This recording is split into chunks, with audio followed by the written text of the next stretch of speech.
very good morning to you. Thank you for joining us one more time on the AM show. Boy, is it a privilege joining you this Tuesday morning. And we love to do this. We love to host you. It's the Bernice and Benjamin show, if you like. We call it the AM show. Welcome aboard. Well, coming up this morning, we'll be having our news review after the news with Pakwesi Shandorf. And our guest is Lace Hayfan Asari. You know how we do it on a Tuesday morning. But beyond that, we get into our big stories and a whole lot to talk about. You're lucky to have me as president. No, not me, Mr. President. Nana Addo Dankwa Akufo-Addo was recently interacting with the people of Yendi and the Yagbonwura. He had that to say to the people.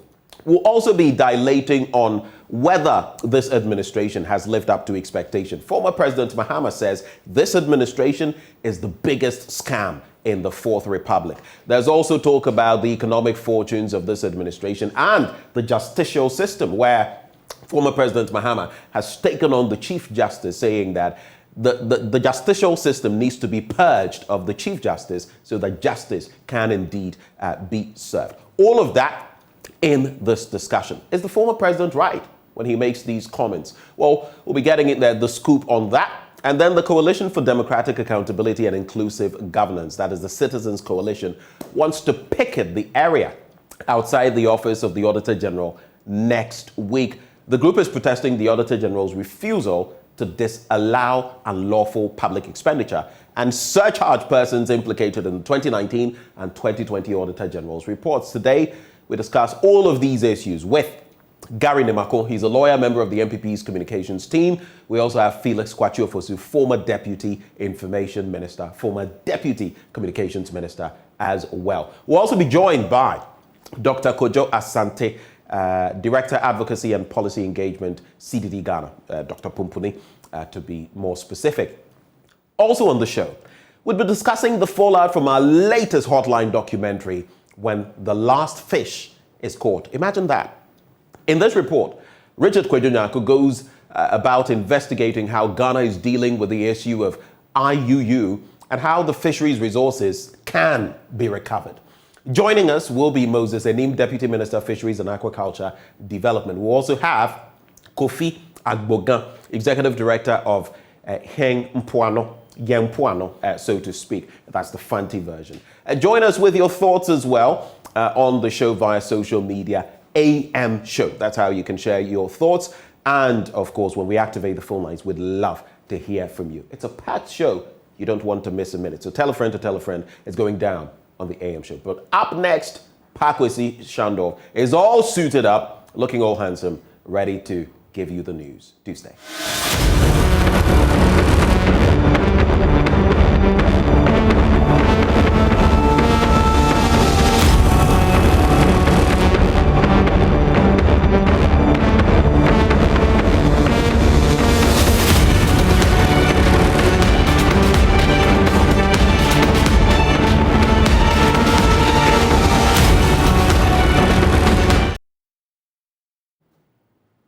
It's the second day of the working week, and it's my pleasure to come your way with the news. My name is Pakwesi Shandorf. So, very first story. Former President John Dramani Mahama is asking President Akufo-Addo to turn the economy of the country around as he promised and inspire hope in the country's youth. According to him, the dire economic straits the country finds itself portends danger for the youth, many of whom he says are battling with unemployment and are fast losing confidence in the governance of the country. Speaking at this year's Odambia Festival of the People of Salt Pond, the former president indicated that the National Democratic Congress's suggestions should not be construed as being wanting to subvert the government, but suggestions that are to deepen the country's democratic ideals. There's more in this report by Richard Kwejunyako. According to the former president, the youth in Ghana are despaired and there seems to be no hope in sight to their predicament. John Mahama wants the president to make good his promise by creating opportunities for the youth and also turning the economy around. The former president believes the future of the youth is the present, and so whatever decisions that are being taken should have them in mind. Indeed, it is often said that the youth are the future leaders of this country and that the future belongs to the youth. A lot of people finish school and for many years they have to at home without employment. Currently, our country's economy economy is in dire straits, and it gives cause for despair. A lot of young people come up to me and they say they don't see why every 4 years they have to come and queue and vote when they don't see any change in their lives and their circumstances. And that is why, as leaders of this country, we need to sit up. Because one of the most dangerous things would be for our young people to lose faith in our democracy. Once they lose faith in our democracy and they don't believe that our democratic governance opens enough opportunities for them, we would be in a very bad place. And so I urge the current leadership of this country, the President, Nana Akufo-Addo, his ministers, and all those who work with him, to sit up and work hard to turn around our economic circumstances. For us in the opposition, we will criticize when it is necessary, and we will offer suggestions when it is necessary. When we offer suggestions, we do so in good faith, not because we want to subvert the government, but we want to make sure that our democracy survives. John Mahama also urged the Nkusukum traditional area to settle their differences and make the festivals they are celebrating count towards a development. And so it is my hope that the next time we join you, we would have a very united leadership, and we would be sure that our chiefs and our royal majesties are working with one purpose towards the development of this traditional area. The past festivals like this were just for swearing allegiance to the overlord of the traditional area. Today, festivals go beyond just swearing allegiance. Festivals like this are to take stock of development and plan strategically for the future of the traditional area. Chairman of the Nkusukum Odambia Festival, NX Digraftejo, says the Odambia Festival is the first step for the youth of the Nkusukum traditional area to galvanize support to create opportunities and wealth for all those who hail from the area.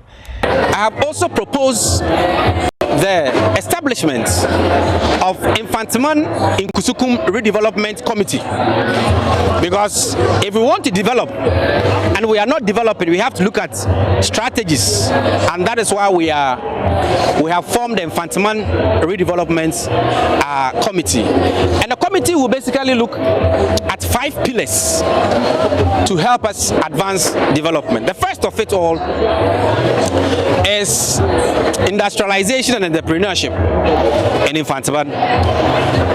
We really need to make it a plan, because for you to be successful, you have to be intentional.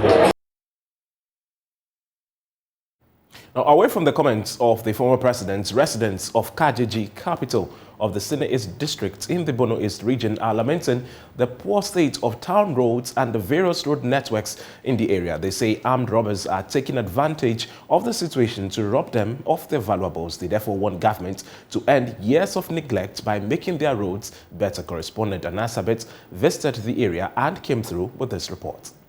The Sine East district is one of the 11 districts of the Bono East region.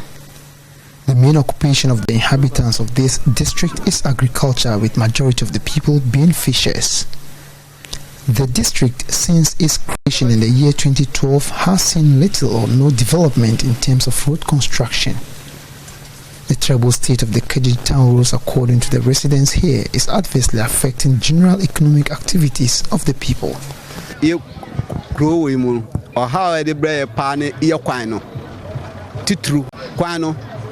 Because the road is filled with water each time it rains, and the same applies to the market, and that is our biggest challenge.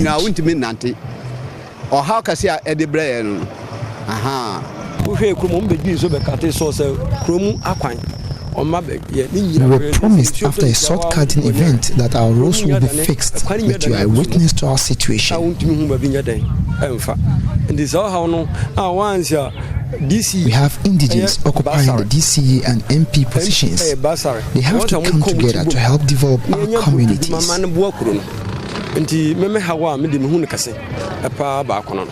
The people say the current state of the road networks within the area has led to the death of several people, some through armed robbery attacks, and others who are on referral to the Kwame Danso Government Hospital lose their lives before they get to the health facility.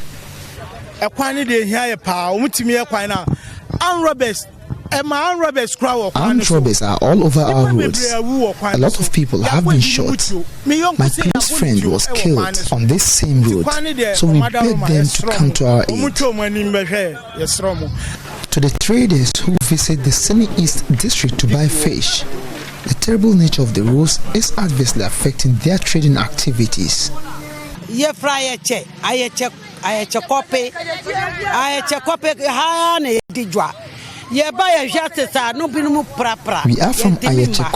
and we suffer a lot when coming to the market. It's not helping us at all, and as a result, some of us are going to Krachi across the river to trade, and that isn't safe either.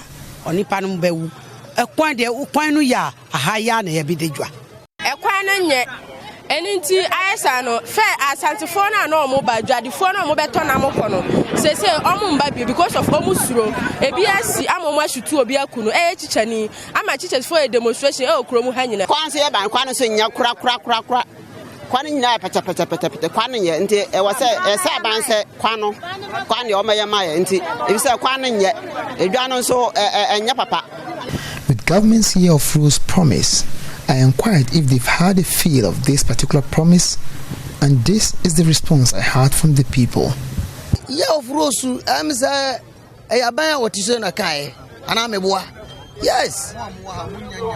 It is this same government that promised the year of rules, right?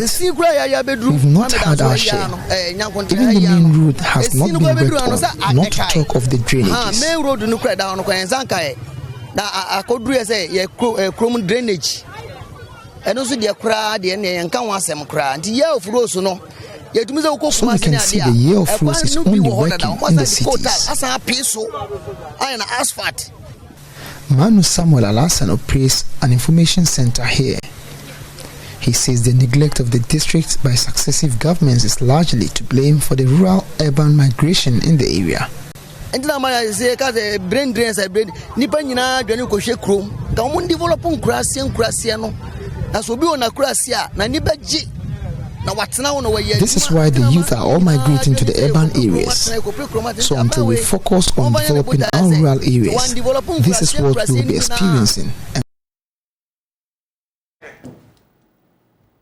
Now, the deplorable nature of the Winchi Ofuman Road is a source of worry to many residents of the Bono regional town of Winchi. Earlier this year, the Jasehini of the Winchi Traditional Council, Nanakumi Iduse Poku, during an inspection of Winchi town roads, appealed for the construction of the wobbly Winchi Ofuman Road, but nothing has yet started. Nesta Kafui Ajuma has been interacting with some residents along the 59-kilometer Winchi Ofuman Road and sent in the following reports from Winchi.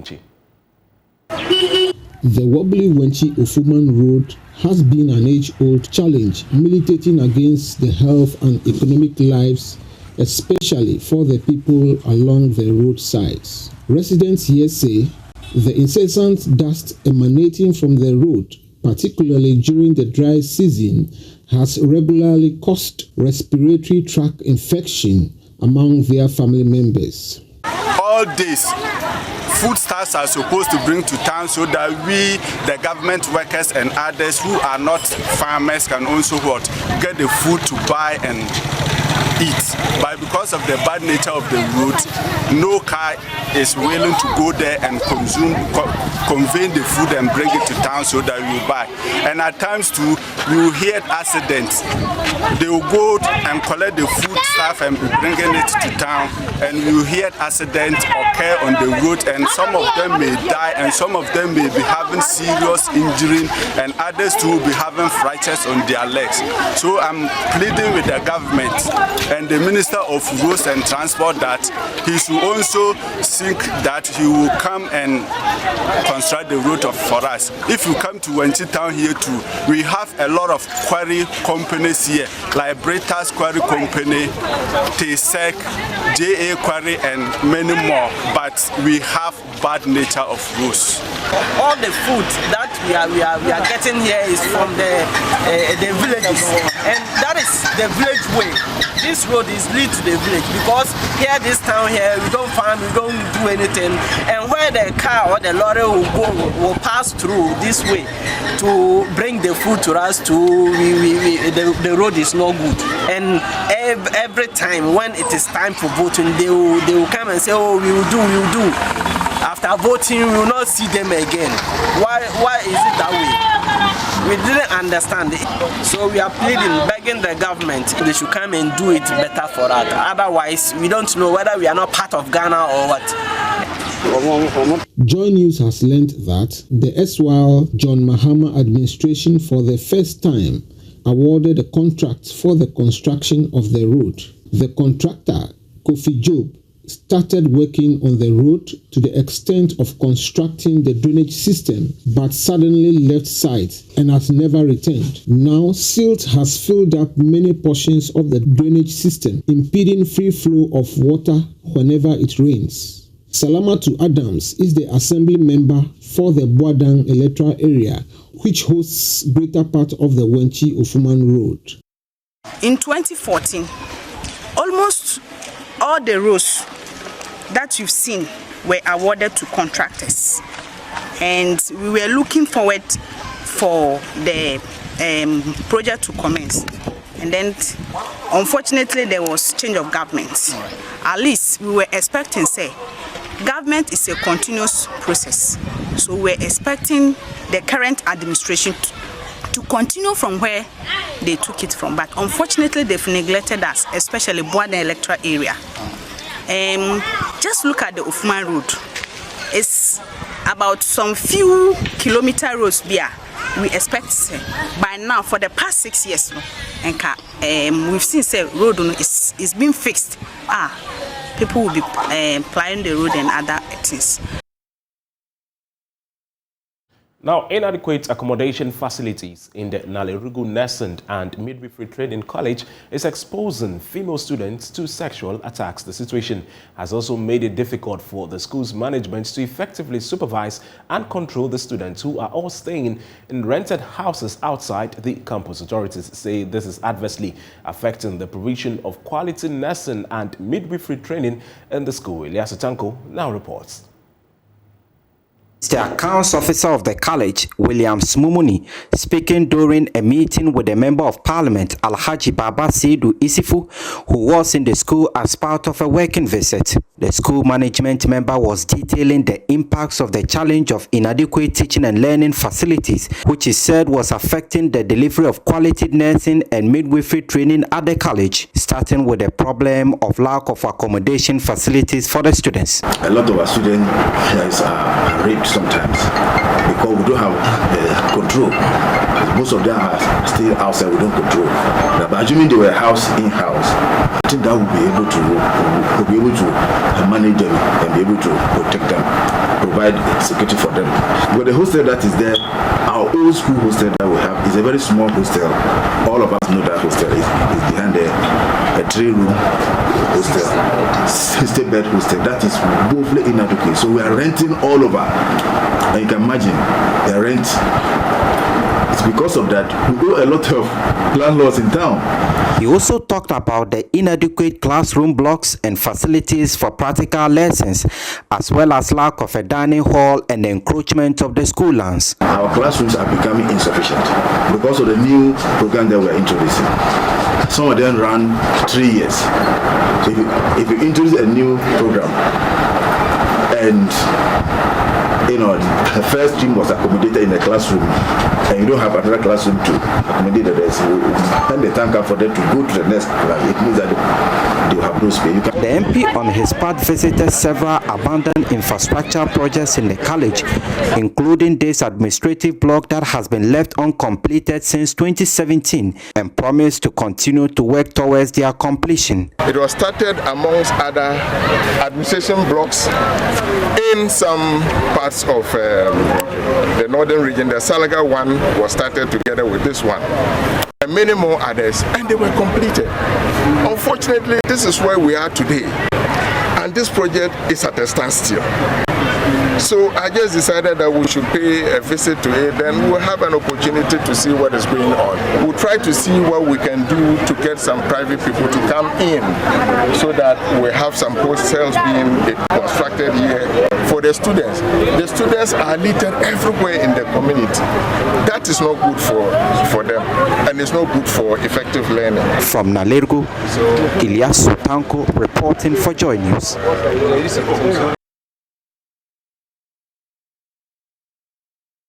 The Rotary Club, with support from the Lions Club and Rotaract Club, has extended optical services to residents of Amejofe in the whole West District of the Volta region. Residents had their eyes examined and got the needed optical services and medical outreach, which benefited about 1,200 residents. Is part of the Rotary Club of whose objectives to contribute towards achieving universal health coverage in the Volta region. 31 Rotary clubs from Ghana, Togo, Benin and USA, 15 Rotaract clubs and 3 Lions clubs converged at the premises of the Evangelical Presbyterian College of Education at Amejofe to participate in the free health screening exercise. The residents and student community were provided optical services and screened for hepatitis B, hypertension and diabetes, and also provided free basic medication and counseling on diagnosed health conditions. The whole club president, Simon Fafali Awume, detailed that Amejofe was chosen for the health screening to throw a spotlight on the tourism potentials of the community and to provide health services to residents. I'm very impressed about the commitment and the participation of Rotary clubs. In fact, this has been the first project that we have so many clubs, more than 50 clubs joining, and I'm very grateful. The purpose of Rotary is service to impact our communities. Every community has a health need, but we want to promote tourism also in the Volta region. So we chose Amejofe for all these clubs from all these countries and the cities across Ghana to see the tourist sites that we also have in the Volta region. So as you can see, the weather is extremely cold. Whilst the health screening is going on, our members all over the country will have the opportunity to visit some of the tourist sites that we have here in Amejofe. We have the waterfalls, we have the Ote waterfalls, we also have the trails, and we have the Mount Gemi. We are doing eye screening, general medical screening, which will help to ensure that people who may have diseases that they are not aware, we bring it helps them to know their medical status, and we direct them to the nearest medical outfit for them to be helped.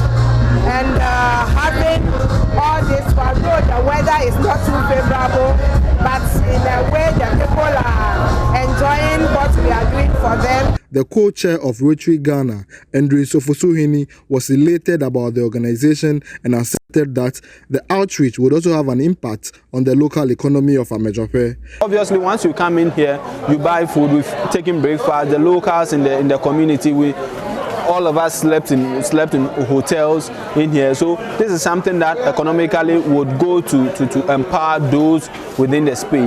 About 200 pints of blood were raised for the whole teaching hospital and the Ketu South Municipal Hospital. The Rotary Club of Ho, which has been in existence for 37 years, has undertaken about 200 projects across Volta and Uti regions. That's all for the bulletin. My name is Pakwisi Shandov. The show continues with Benjamin and Bernice. Do have a great day.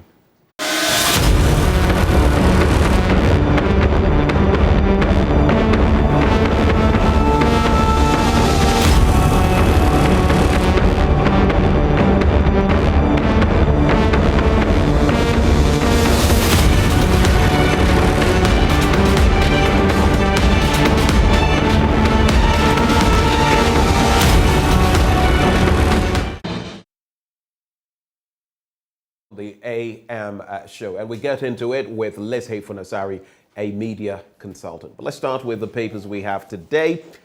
The Daily Graphic is here. We're serving you Ghanaian Times Daily Guide, the Finder Graphic Business, and if time allows, the Daily Statesman as well. Let me just tuck the business, graphic business, right behind the Daily Graphic. So let's get into the stories.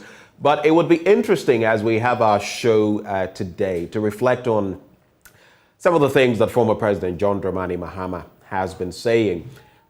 We'd like to hear from you. We're discussing them all right in our big stories, but what are your thoughts? What is your take? Do you believe that this administration is the biggest scam in the Fourth Republic, like the former president suggests? And how about our justicial system? Is it really in the quagmire, as the former president would suggest, to the point where leadership of his party is suggesting that until we do away with the current Chief Justice, Justice Enim Yeboah, things will not fall in their proper places? Share your thoughts with us via our live stream. The hashtag is AMShow. There is also this very interesting matter that I'm going to be running by Liz Hayfunasari together with my guests when they join the conversation. It has to do with this post by Dr. Ato Cassiel Forsen, or Cassiel Ato Forsen, whichever way you put it. And he posits that we know the Exim Bank has given us $750 million. The question is, instead of $750 million, he posits that we've got $713 million, which would leave a shortfall of some $37 million. And he's asking where that money is. That question is on my mind as I probe further into some of these matters this morning. But let's get into the papers. Daily Graphic now will make Central Region preferred investment destination. That's according to Justina Marigold Assan. She is Central Regional Minister. I'll bring you some quick details from that story. Planting for food and jobs needs review. Former Best Farmer advises. And this is a story that I followed in the last few days. There's also 15% COLA hits workers' accounts. We'll be getting some details of that. If you're in the public service and you've received your COLA, you can let us know. 15%. That wouldn't be bad, right? But of course, people will tell you about inflation and the dollarization of our economy and everything else that is happening, and how maybe 15% is not amounting to much. The last time we checked, if memory serves, inflation stood at 31.7%. So we wait to see what the figure for August will actually yield. But there's also Colonel Damwa relieved of a post, and that's a story. That's a story on the back of that letter from the office of the president himself, signed, put together by Bedieto Asante, the executive secretary to the president, stating that, well, he's been asked to move on, and one of the deputies will take over from there as his time is due. Well, let's take some details from those stories. So the first story about 15% COLA hitting workers' accounts. The Controller and Accountant General has paid the 15% cost of living allowance agreed on between the government and organized labor.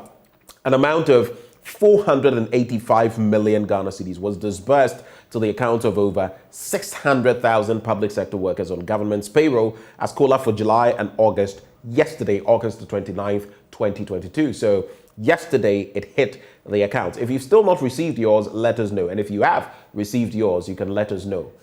Exactly how much was it? Of course, it would depend on what your grade is in the public service. But the Controller and Accountant General, Kwesi Kwening Bosompim, confirmed to the Daily Graphic in an interview that the amount disbursed was made up of 2 months' allowance paid in lump to the workers. So for July and August, all of it was paid together. He said the 15% allowance was paid in August because when the negotiations were concluded in July, the salaries of public sector workers had already been paid, and so the allowance had to be pushed to August. And he said, I urge public sector workers to reciprocate the good faith the government has shown during these trying times and work hard to increase productivity. And that is the latest development here. All right, let's check out some other stories as well. Let's go to page 20 now and look at the Colonel Damwa situation. And I believe as of Friday, he will have to pack bag and baggage and leave that office. And some have taunted that, well, it appears the small boy, he called the OSP a small boy. The small boy seems to be making some inroads, but it's neither here nor there. It's about what the right thing is to be done. And we don't even know whether this is factored into all the happenings of late. But the commissioner of the Customs Division of the Ghana Revenue Authority, Colonel Kwejo Damwa, retired, has been directed by the president to hand over his duties to an acting deputy commissioner at the authority, Seydou Idrisu Idisa.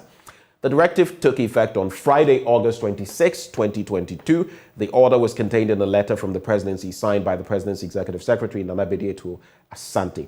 Quoting that letter, following the expiration of your contract of service as Commissioner, Customs Division of the Ghana Revenue Authority on 13th October 2021, the President of the Republic has directed that effective Friday, 26th August 2022, you hand over your duties and office to the Acting Deputy Commissioner, that is Preventive Service, Seydou Idrisu Idisa, who acts as the Commissioner, Customs Division, pending the President's substantive appointment. It also reads, the President thanks you for your service to the state and wishes you well in your future endeavors, the statement said. Colonel Damwa had been serving in his position in spite of his contract expiring in October 2021, according to the letter from the presidency. But we cannot decouple this from recent happenings. So let's take a further probe.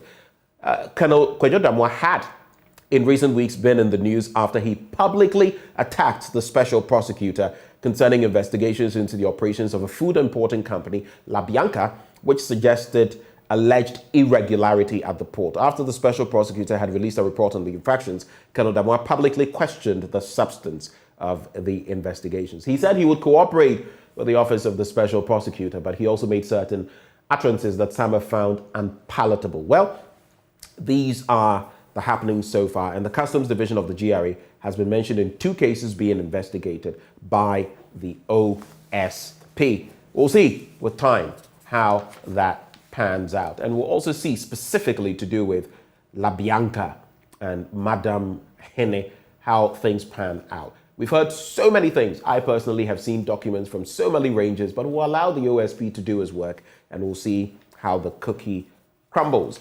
Let's go back to page 3 of the paper. Planting for Food and Jobs needs review. Former Best Farmer advisors. I'm talking about George Asamoah Amankwa, 2014 National Best Farmer, who wants a review of the Planting for Food and Jobs program. So he has called for this review to give full meaning to the huge investment the government is making in the program.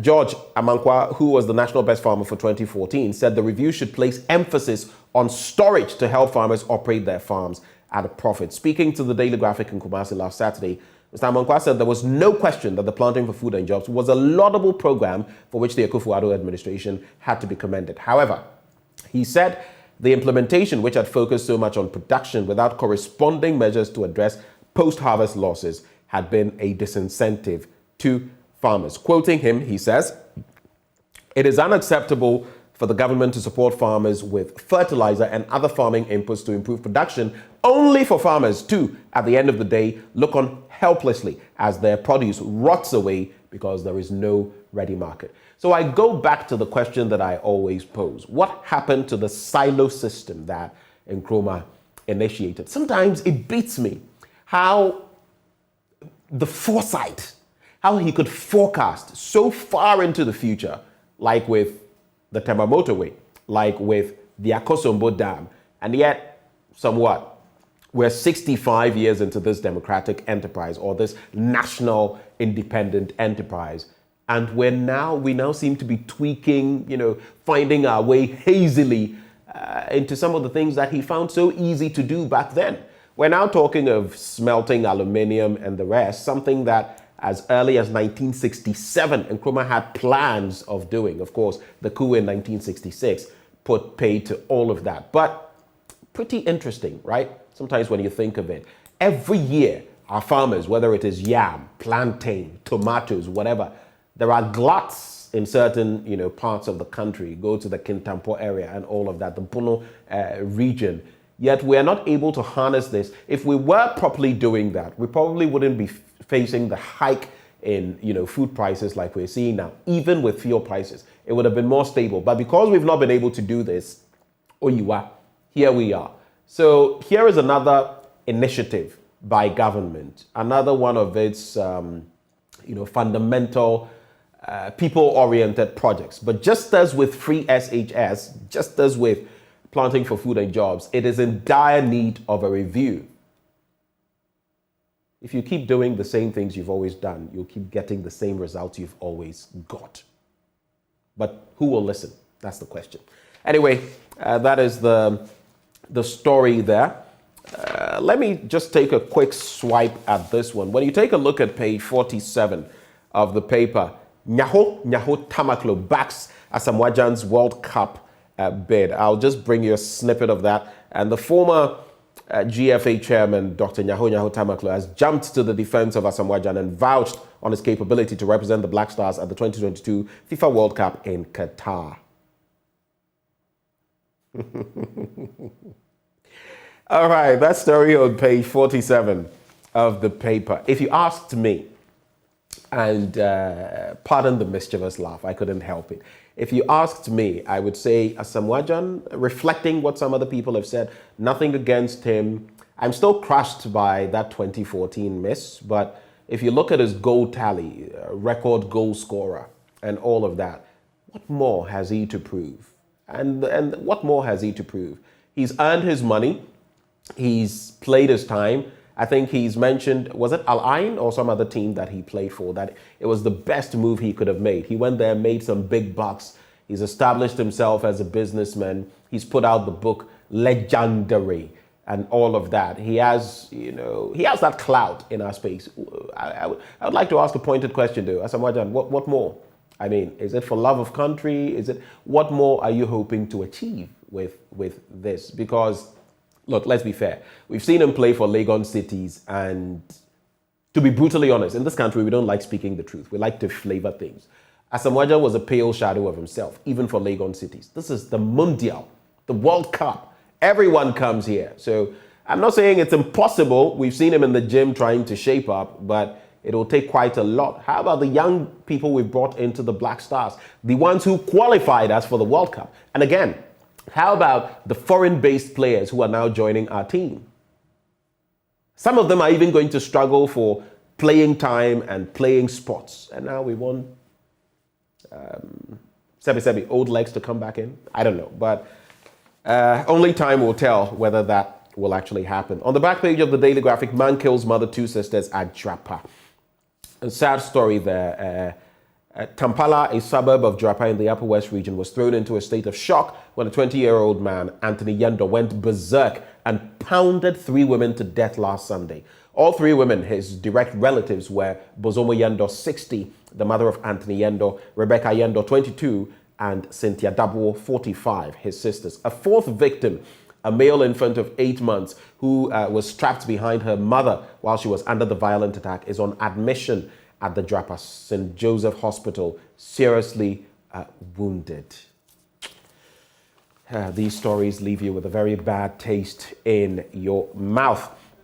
But anyway, that is that. Let's get into some other stories here. Let's take a look at graphic business now.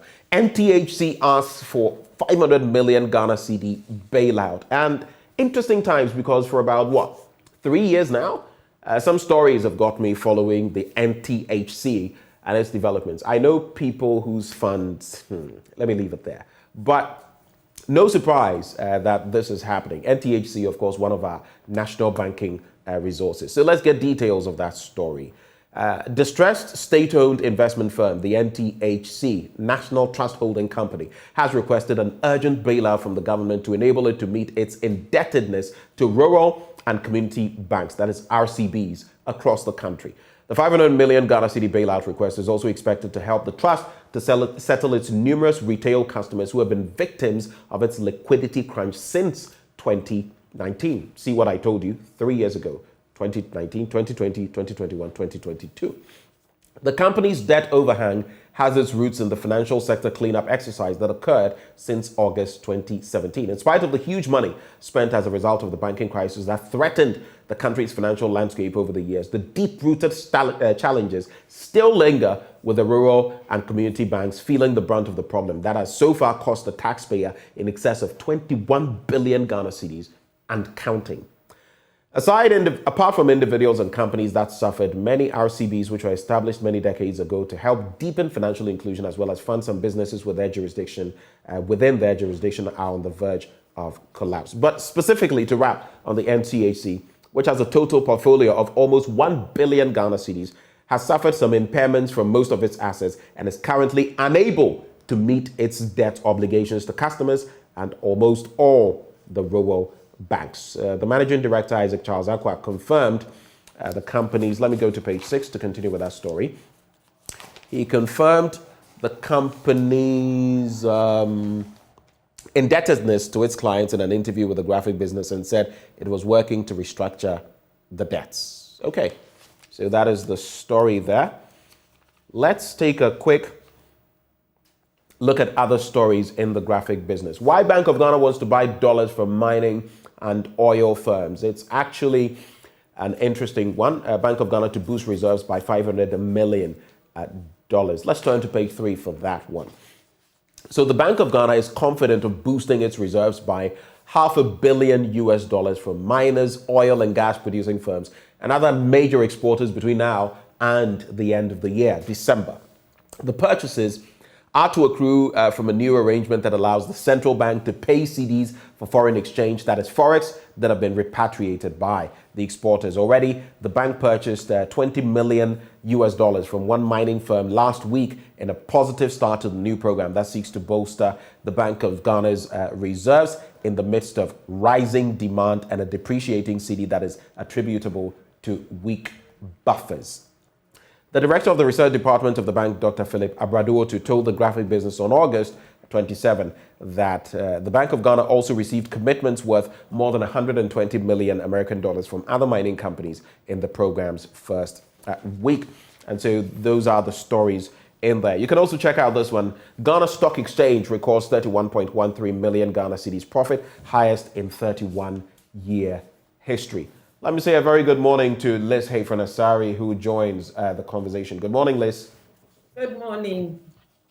Pleasure to have you. Tuesday morning, we have just about some 10 minutes to wade into the other stories. But let me start with the 15% COLA that is hitting workers' accounts. That's in the Daily Graphic newspaper for the months of July and August. It's coming together as a lump sum from yesterday. So workers, public sector workers would start getting that. There's also that story about reviewing planting for food and jobs as the 2014 National Best Farmer has called for, because guess what? The storage systems, among other problems, are hampering, productivity levels. Your quick take on these stories? With agriculture, if we don't improve canning our foods, if we don't improve agri-industrialization, right, would keep having a lot of post-harvest losses. And if we continue having that, then food security is definitely a problem. We need to go from just having the farm produce at its basic production levels to adding value to the produce so that it can have a shelf life, so we can have food all round. But that takes a lot of capital. So I think that it needs to be structured properly. As we encourage people to grow more, we should go up the chain and make sure that when they grow more, they do not lose everything that they are producing, that it is bought off of them and then probably value added so that it can store and we can have it all year round. Which is the other story. So 15% COLA hitting the accounts of public sector workers. Are you excited by that? No, it's not exciting because wages and salaries are very low. And so with the rising cost of living, I'm wondering what difference 15% will make. If we were still back in the day where everything was at probably $1 to 3 cedis, then we probably would be looking at something. But now, I think that even the 15% has whittled away with the rising cost of living. Okie doke. Let's get into some other stories. There's also Veep wraps medical practitioners for poor professional attitude and conduct. There's also ORC to delist 2,584 dormant companies for failing to file annual returns and financial statements. Pictured there, Mrs. Jemima Owari. There's also, we've not issued permit to any company to undertake reconnaissance, prospecting and mineral exploration in forest reserves. That's according to the Minerals Commission. Immigration officer lands in trouble for allegedly defiling 2 girls aged 9 and 10. And Colonel Damwa, I'm sure you'd remember him, Liz, relieved of post as Commissioner of Customs Division of the GRA. Some suggest this is as a result of the cases hanging around his neck like an albatross as far as the special prosecutor is concerned. So a quick look at those stories. Page 16, let's start from there with what Dr. Vice President has been saying. So the Vice President, Dr. Mahamudu Bawumia, has commended medical practitioners for their tireless work in providing quality healthcare for Ghanaians. According to him, healthcare practitioners work day and night to ensure that the health needs of the citizenry are met. He, however, expressed worry about the increasing numbers of complaints about allegations of clinical negligence, poor professional attitude and conduct, inhumane and degrading treatment of patients, and some practitioners who provide services outside their areas of competency in terms of their training. Dr. Bawumia said this yesterday during the 50th anniversary celebrations of the establishment of the Medical and Dental Council, themed Medical Training and Practice in Ghana, the Past, the Present, and the Future. Let's also check out that story on page 17. ORC to delist 2,584 dormant companies for failing to file annual returns and financial statements. That tends to happen a lot. So a total of that number of companies are to be delisted from the country's register of companies for failing to file their annual returns and financial statements as directed by the Office of the Registrar of Companies. They include private and public companies limited and unlimited by shares, private and public companies limited by guarantee, including schools, churches, associations, unions, and fan clubs, professional bodies, and external companies. The exercise, which continues till the end of the year, is the second phase of the ORC's cleanup, which started earlier this year with the deletion of 2,788 out of the targeted 100,000 companies. And so if you are not aware that you have to file your annual returns and financial statements, you have to do so now. If it's not too late to remedy the situation, you can go to the Office of the Registrar of Companies and sort matters out. There's also this bit about immigration officer landing in trouble. I'll end on that one for defiling 2 girls. So the Asankragwa Magistrates Courts in the Amemfi West Municipality of the Western Region has remanded into police custody 50-year-old senior officer of the Ghana Immigration Service, Elom Chekbo, after he appeared before it charged with defiling 2 girls aged 9 and 10, respectively, in June this year. The incident occurred at Newtown, a suburb of Asankragwa, where he allegedly defiled the 2 girls aged 9 and 10 years. Chekbo was brought to the court last Thursday on a bench warrant issued by the court last Wednesday when he failed to show up despite several invitations made to him to appear in court in connection with the charges leveled against him. Now, according to him, the suspect, and I'm talking about the police investigative team, the suspect resides in the same house with the victims, and that it had been alleged that on occasions he organized parties for the victims and other children within the Newtown neighborhood. Inspector Benpom said that in July this year, one of the victims, the 10-year-old, fell sick and was not recovering after several medications. And when her mother inspected her private parts, she suspected someone had had sexual intercourse with her. This prompted the father to further question the daughter, at which time the victim revealed that somewhere in June this year, the accused sent one Christiana to call her and the other victim, that is the 9-year-old, to collect gifts in his room. And there, Chekbo had sexual intercourse with them. Very sad situation. I'm hoping it's not true, but if it turns out to be true, then I guess the prosecutorial, aspect of the law will have to kick in and matters from there. Your quick reflections, Liz. it gets to me each time I hear about defilement or rape, because it is not something that we should be still harping today. We believe that there has been enough education, and we believe that men like the immigration officer ought to know that these crimes are traumatic for the girls. It will cause her a lot during her life. It could cause her even having children. And therefore, if he has been invited several times and he refused to go, he should have been picked up long ago. If investigations have proven that he needs to be questioned, then I don't see the reason for the delay. And then again, it comes back to the treatment of the girls. I think that parents should have a closer relationship with their children, especially their daughters. So when things like this happen, they're not too afraid to open up to their parents. If the parents do not get that close to the girls, then you find that they would not open up to the parents when they have to. If she was that close to her mother, she probably would have told her mother something long ago.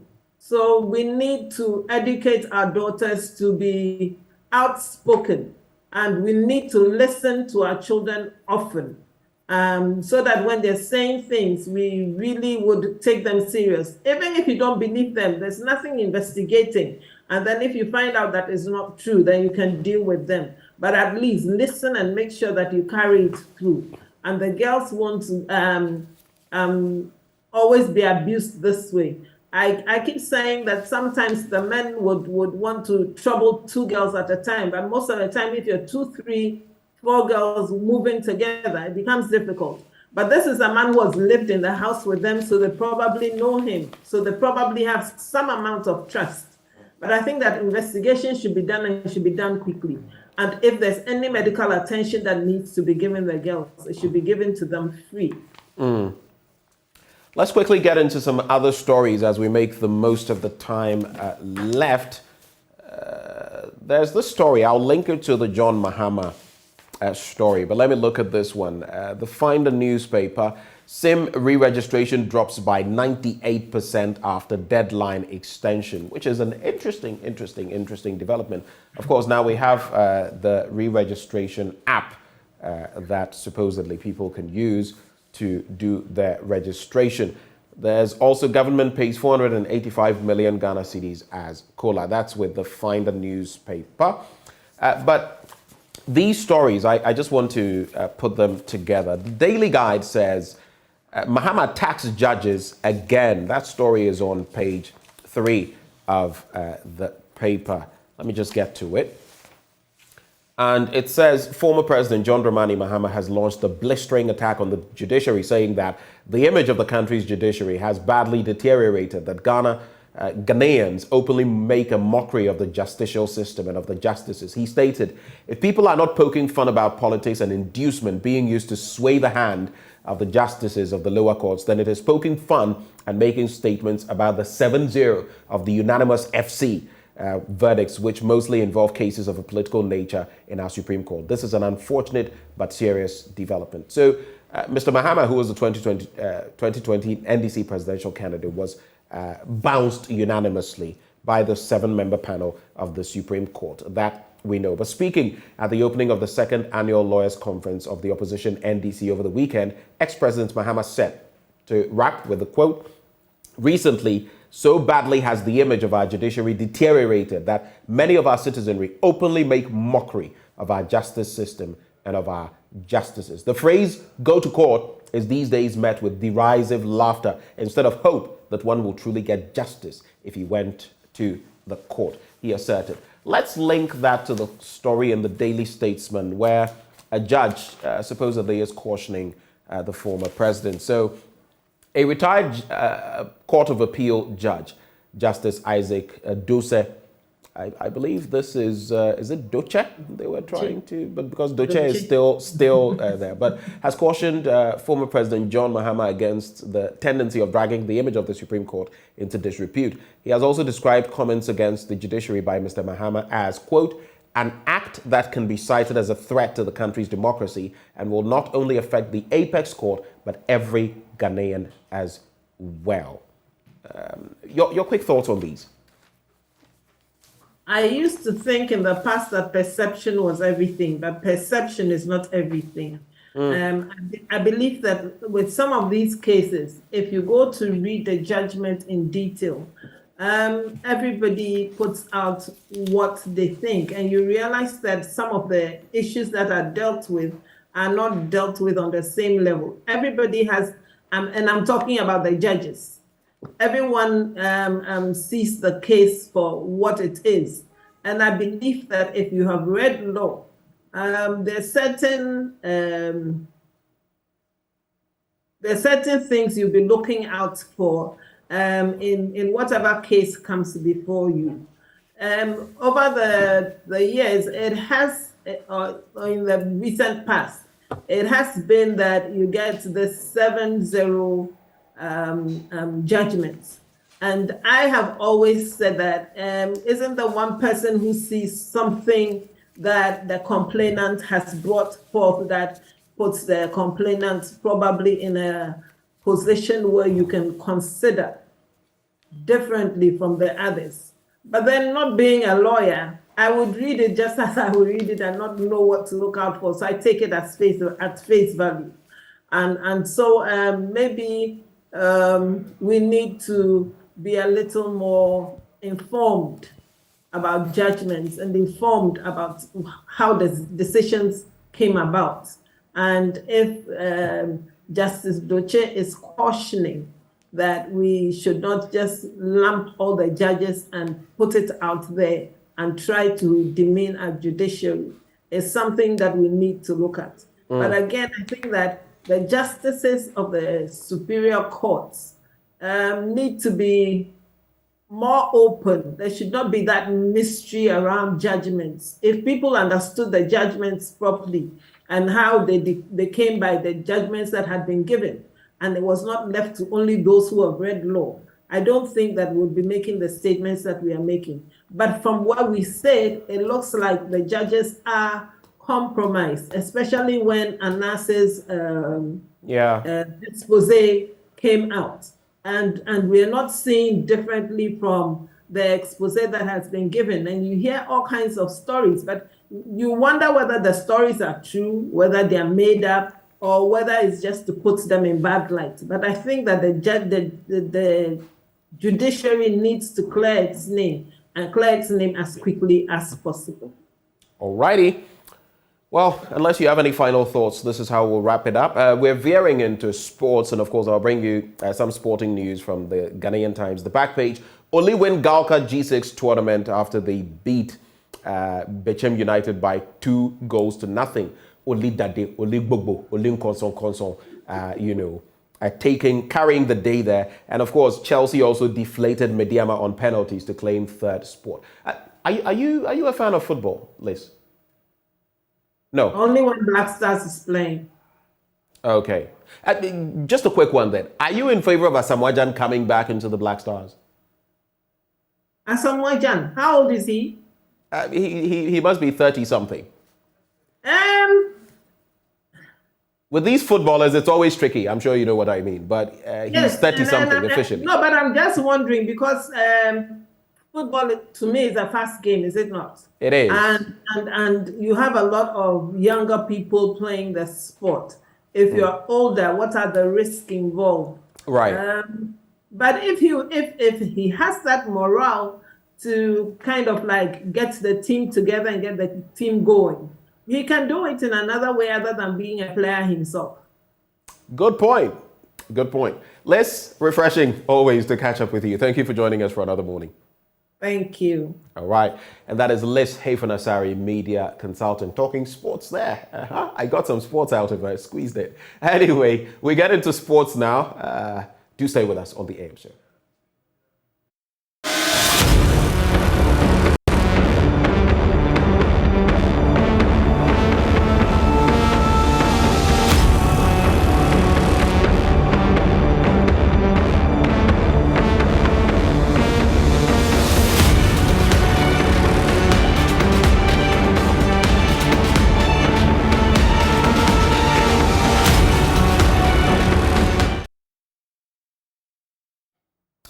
Good morning. Welcome to AM Sports here with me, Muftau Nabila Abdullah. The Ghana Football Association will assemble for its 28th Congress at the Ghana Man Soccer Center of Excellence. And in the agenda for the football governing body, that will be happening later today, there are about 15 pointers ranging from the opening prayer to the closing prayer. However, there are some cogent points that have been put in the agenda for the Ghana Football Association. One of them is the budget the Football Secretariat has sent out to members ahead of the Congress later today.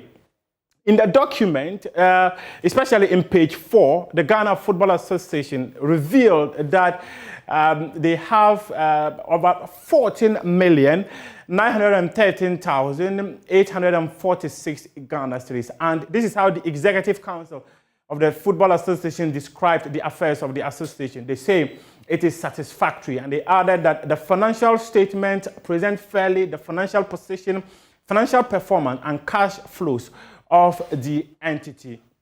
We move on to show you other parts of the document where the Ghana Football Association has also indicated that they generated a little over 39 million Ghana cedis and spent over 39 million Ghana cedis. What it means is that the FA, they did not get that much.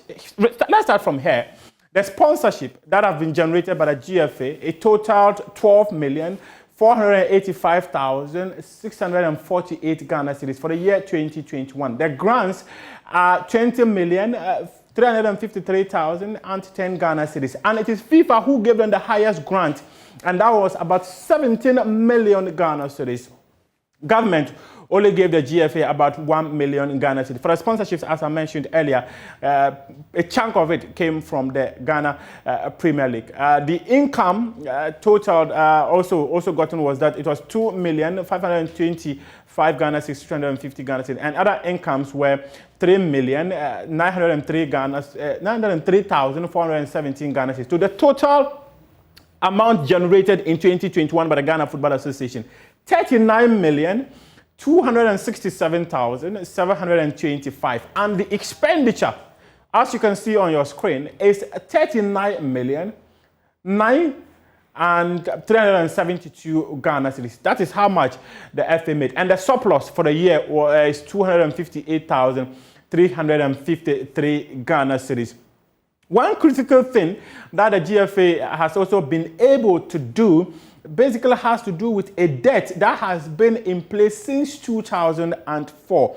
It is a little over $200,000. The Football Association has paid it, plus its interest, which stood at 7 million Ghana cedis. Now let's take a look at the total amount the FA say they want to spend for the year. It is 109,014,490 Ghana cedis. This is the total amount the GFA wants to spend for the year 2022-2023. In fact, they've already started spending that money because the calendar of the GFA starts in July every year. So they've already started spending the 109,014,490 Ghana cedis that they want from members of the Football Association. So they are going to Congress, expecting Congress to approve this. So this is a Joy Sports exclusive for you if you do not have an idea. You can also listen to Sports Center on Joy 99.7, as we've also provided a detailed report of this document the Ghana Football Association has presented to its members ahead of Congress. That will be happening at 9 a.m. But before they get into some of these documents, it will be about noon. Let's move on and talk about Africa Games 2023. The country bid for the right to host the Africa Games in 2018, but as we speak, groundwork continues to be at the grounded level. Local Organizing Committee Chairman of the Africa Games 2023, Dr. Ofosu Asari, has revealed that government will be spending about $140 million from the Africa Exim Bank loan that has been secured. He says that money is meant to put together infrastructure for Ghana to be able to organize the games. My colleague Fentiu Tahiru has the rest of the story. At the moment, construction appears to be at the starting phase, and there are fears work will not be completed in time for the start of the games. But chairman of the local organizing committee, Dr. Ofosu Asare, remains confident Ghana will be ready in 12 months' time. That's the hope of everyone, all of us here, the LOC members, the minister, and I'm sure every Ghanaian is expecting us to finish and be able to host the games next August, and that's the time. Together with the African Union, we have the timetable for that. That is the hope. We are looking forward to getting the needed funding to get a job going, to get a job done. And the funding doesn't come from us, it comes from government. And recently you might have heard about the 750 million Exim Bank loan that the government managed to secure, the parliament approved, and out of that we are to have 140 million going towards infrastructure. And let me also say that that's for infrastructure. We haven't even looked at operational costs, procurement, and what have you. So a lot of money is involved if you are hosting the games, and you must be prepared to put in money. You know, if you have money and you are building, you can even build during the day, build in the middle, have 2 shifts, have workers coming in and all that. And you can beef up your staff and get the work done as quickly as possible. Yeah. So, in my view, if we don't get the money on time, or if we delay in giving them the money, then it means we cannot meet the timelines. And if we can't meet the timelines, then it's going to affect the time schedule for the games. I've reassured Ghanaians, both in Parliament, by delivering a statement and that the games will come on and answer questions. As long as government is concerned, if there is no any force majeure, any major thing like pandemic, the games will come on. Because we are ready and we are working to ensure that the games come on, and government is committed to it. This very spot will be where all of the starting blocks will be, especially for the shorter distance races like the 100 meters. All records that will be set, that will be broken, will start right here. And for now, as you can see, it looks like just sun, with the tracks yet to be fixed. As to when that will be done remains a big question. I'm very positive because the contractors are on site. We have few challenges, let me admit, because once we had the right to host the game, COVID set in, and that was the main reason why we even adopted the hybrid, because of the timing. Then also, currently, we had a financial arrangement with Cal Bank to raise the funding for the facility, the provision of this current facility that we are having. But there were a few challenges of Cal Bank being able to raise the funding for the contractors to keep them on track of the timelines. But government have taken steps to make sure that they resolve those challenges and get the contractors complete on schedule. So as long as we get the financing right, we are able to get the funding to the contractors on time, the project will be delivered for us to be able to host the game. It is clear infrastructural challenges are not the only issues impeding the successful organization of the games. And stakeholders have just 12 months to be ready. Maybe 12 months may seem like a long time for many, but for many athletes around the globe, it looks like a daunting task. But until then, all we can do is hope. From the Boteman Sports Complex, I'm Fentio, Tahiru Fentio, for Joy Sports. Great Olympics having crowned champions of the Galga G6 tournament after beating Bechem United in the final. The Dede boys clinched the preseason competition title by claiming a 2-0 victory over the Hunters at the Accra Sports Stadium. As the whistle of referee Graham, he gets the game underway. So Ajete is balling. A free fast header. Good save from Aziz Aruna. Yeah, that's the free kick and that's the connection that is coming. Yes, quite a decent header, but Isel banks one in. Asari gets something on it. And Aqua's drive. Bashiru's corner. Gripman's header. And it's the opening goal for Great Olympics. Accra Great Olympics are in the lead. Gripman had something on it, and Abdul Razak the corner is a deep one. It's the fast stick. Oko Gripman does really well. It's a very good header and it's clearly onside.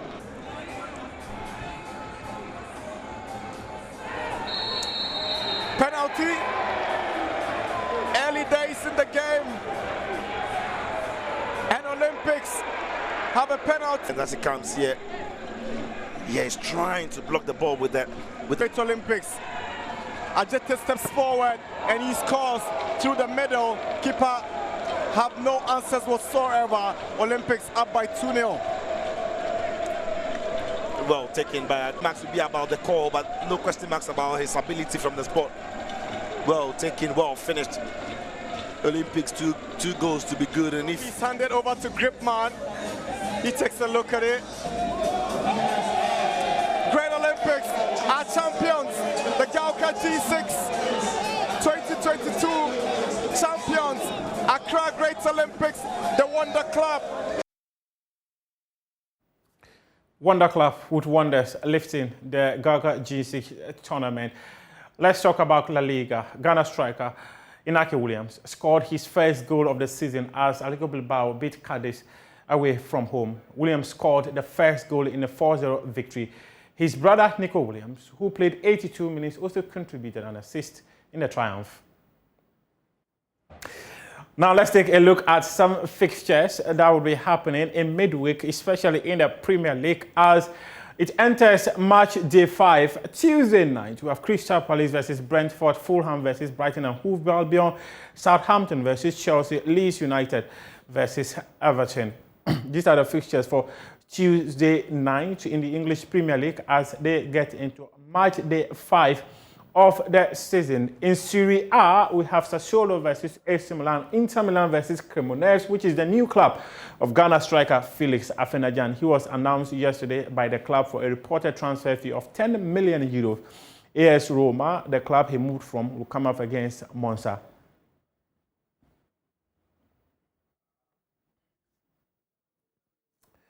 That is your AM Sports for now, and you can head on to my joyonline.com and read some more sports story. We'll also be publishing the detailed document the GFA has sent to its members on the website for you to have a read. We appreciate your company with us this morning.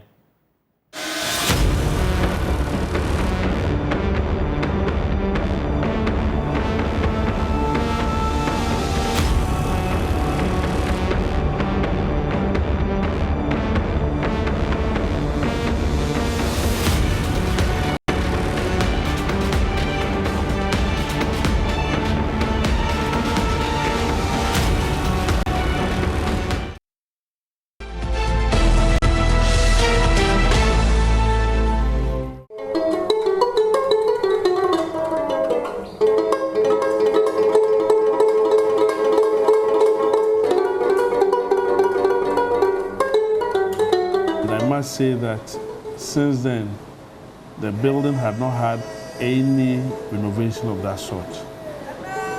And so as of 2015, it got to deteriorating. So part of the roof started falling down. And so we decided to work on. And so by God's grace, this is what we've been able to do. The exhibition is titled Unity in Diversity. And as diverse as we are, we have several ethnic groups with different cultural practices and ways of living. The museum seeks to promote who we are, bring us together as one, so that when someone comes in, the person will first understand who we are as Ghanaians, our heritage, our history, where we've come from and where we aspire to be in the nearest future.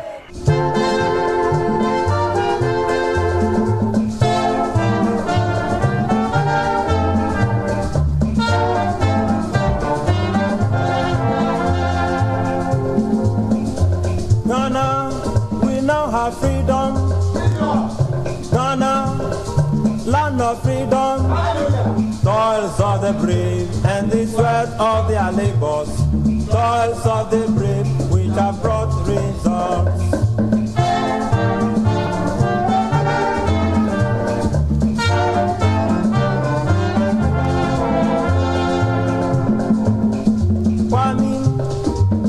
of Ghana, Nkrumah, star of Ghana, everybody toils of the brave and the sweat of their labors, toils of the brave which have brought results.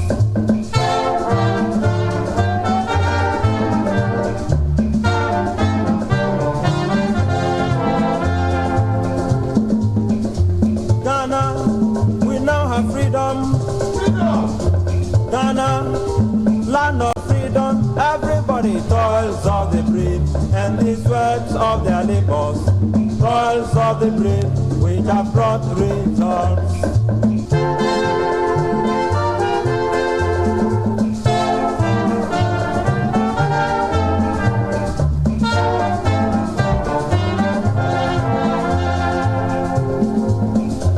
Ghana, we now have freedom. Ghana, land of freedom, toils of the brave and the sweat of their labors, toils of the brave which have brought results.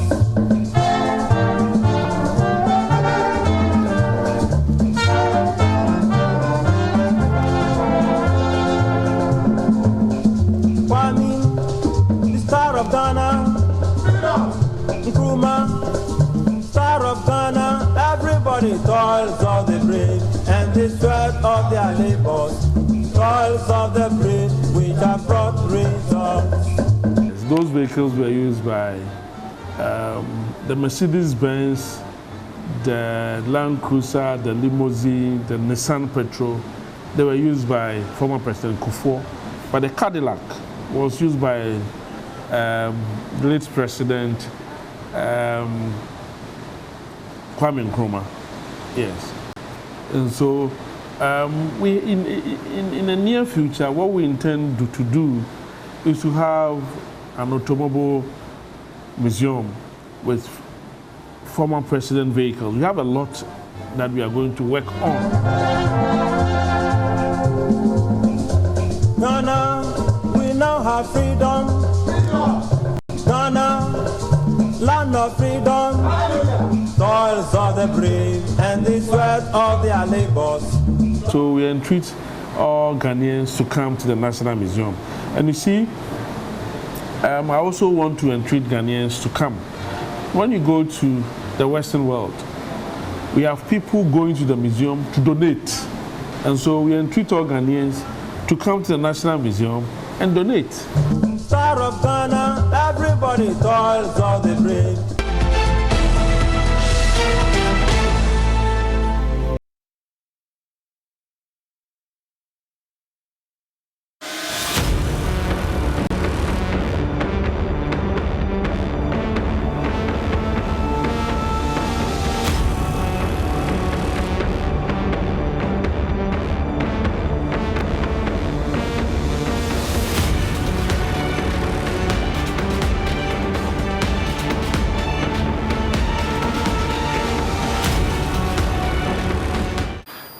Economy is in a dire situation. Our economic fortunes deteriorate with every passing day, and this places our democracy in danger by the stress that it places on our people in respect of their daily survival.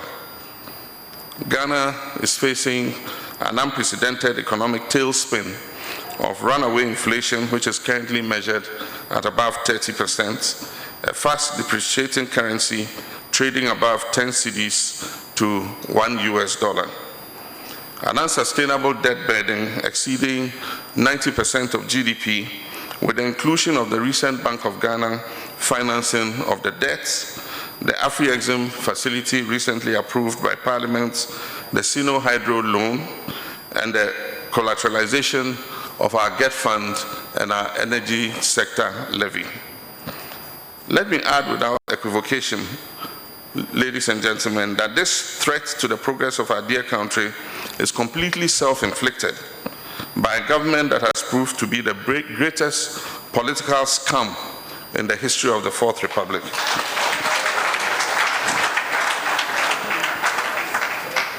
By the current indices and general hardship Ghanaians are suffering today, the Akufo-Addo and Bawumia NPP government remains the worst ever in the history of our Fourth Republic.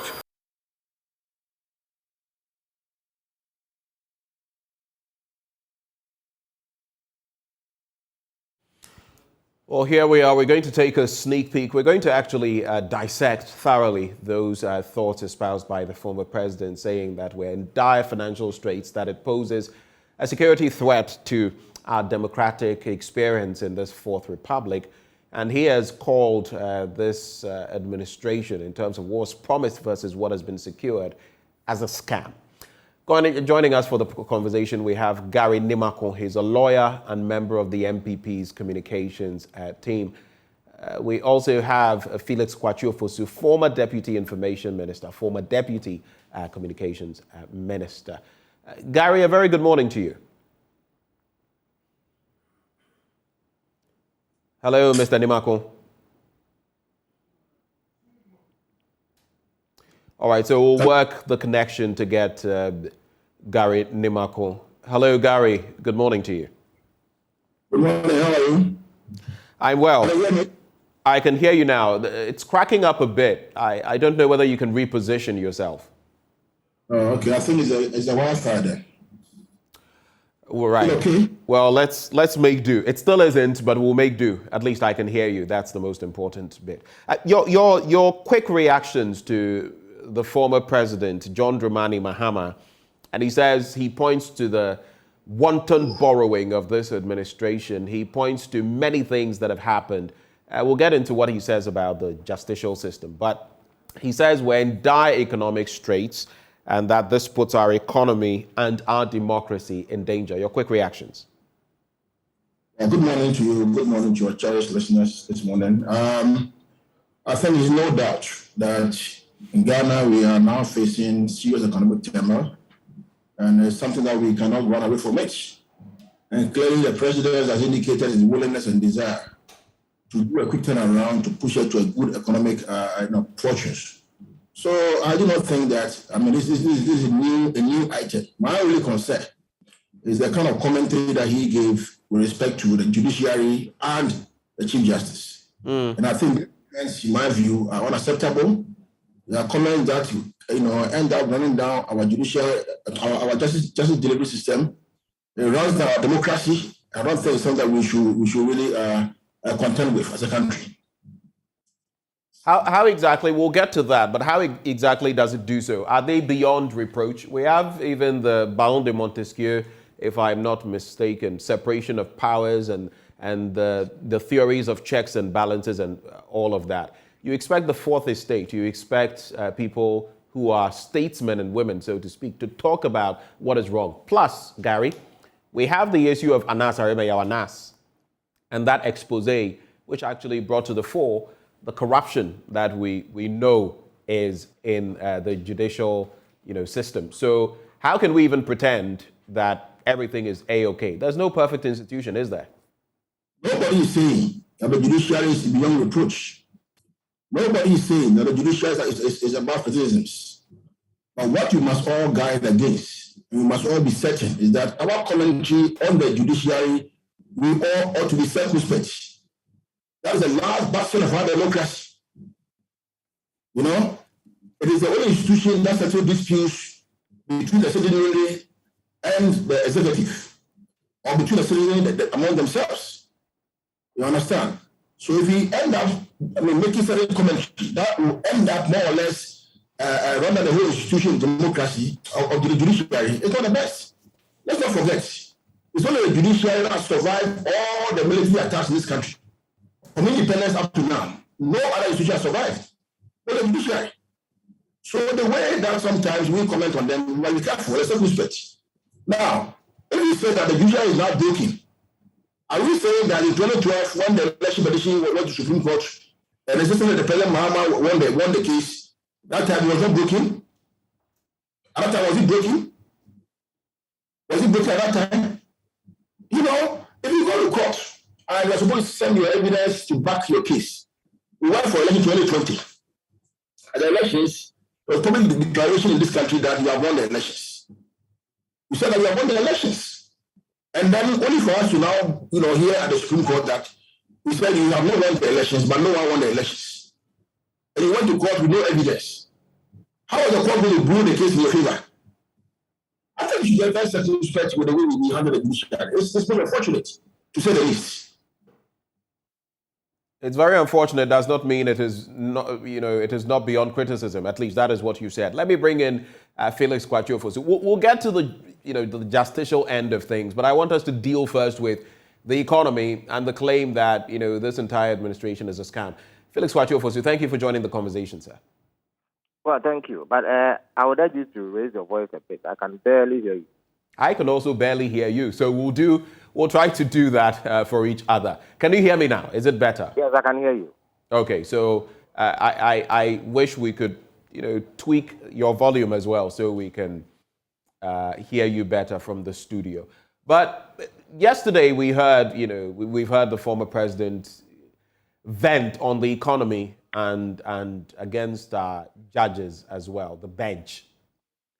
He says a number of interesting things that basically when you look at our gargantuan borrowing, when you look at the state of our economy, everything that fits into the picture that we already know, we're in dire straits and that even is a threat to our democracy. But why these wild allegations, so to speak? Some say the former president is acting as though he had never been at post and never superintended over an economic crisis himself. Well, the former president never superintended over this terrible economic situation. Under him, our public debt was not in excess of 400 billion Ghana cedis. Our debt in relation to our GDP was not 90%. The cedi was not selling for above 10 cedis to a dollar. It was not selling for around 12 cedis to the British pound. Inflation never got to above 30% under him. We did not receive the lowest credit ratings in the history of Ghana under him. We were not shut out of the international financial market for up to 1 year. And the cost of living was never this high. So what has happened now is unprecedented in the history of the Fourth Republic. And there can be absolutely no dispute that the Ghanaian economy is in tatters. It has been badly mismanaged. And Ghanaians are reeling under unprecedented hardship and suffering. It is instructive that Gary himself concedes to this point and does not want to put up a fight. That is the clearest indication that the former president was absolutely right. And the caution that he gave, that this sort of economic condition against which this government is doing absolutely nothing to mitigate, can lead to social crisis and upheaval. And therefore, it is important that measures are adopted immediately to address them. And indeed, we have seen it. In Sri Lanka, the people rose up and drove out their president out of the country.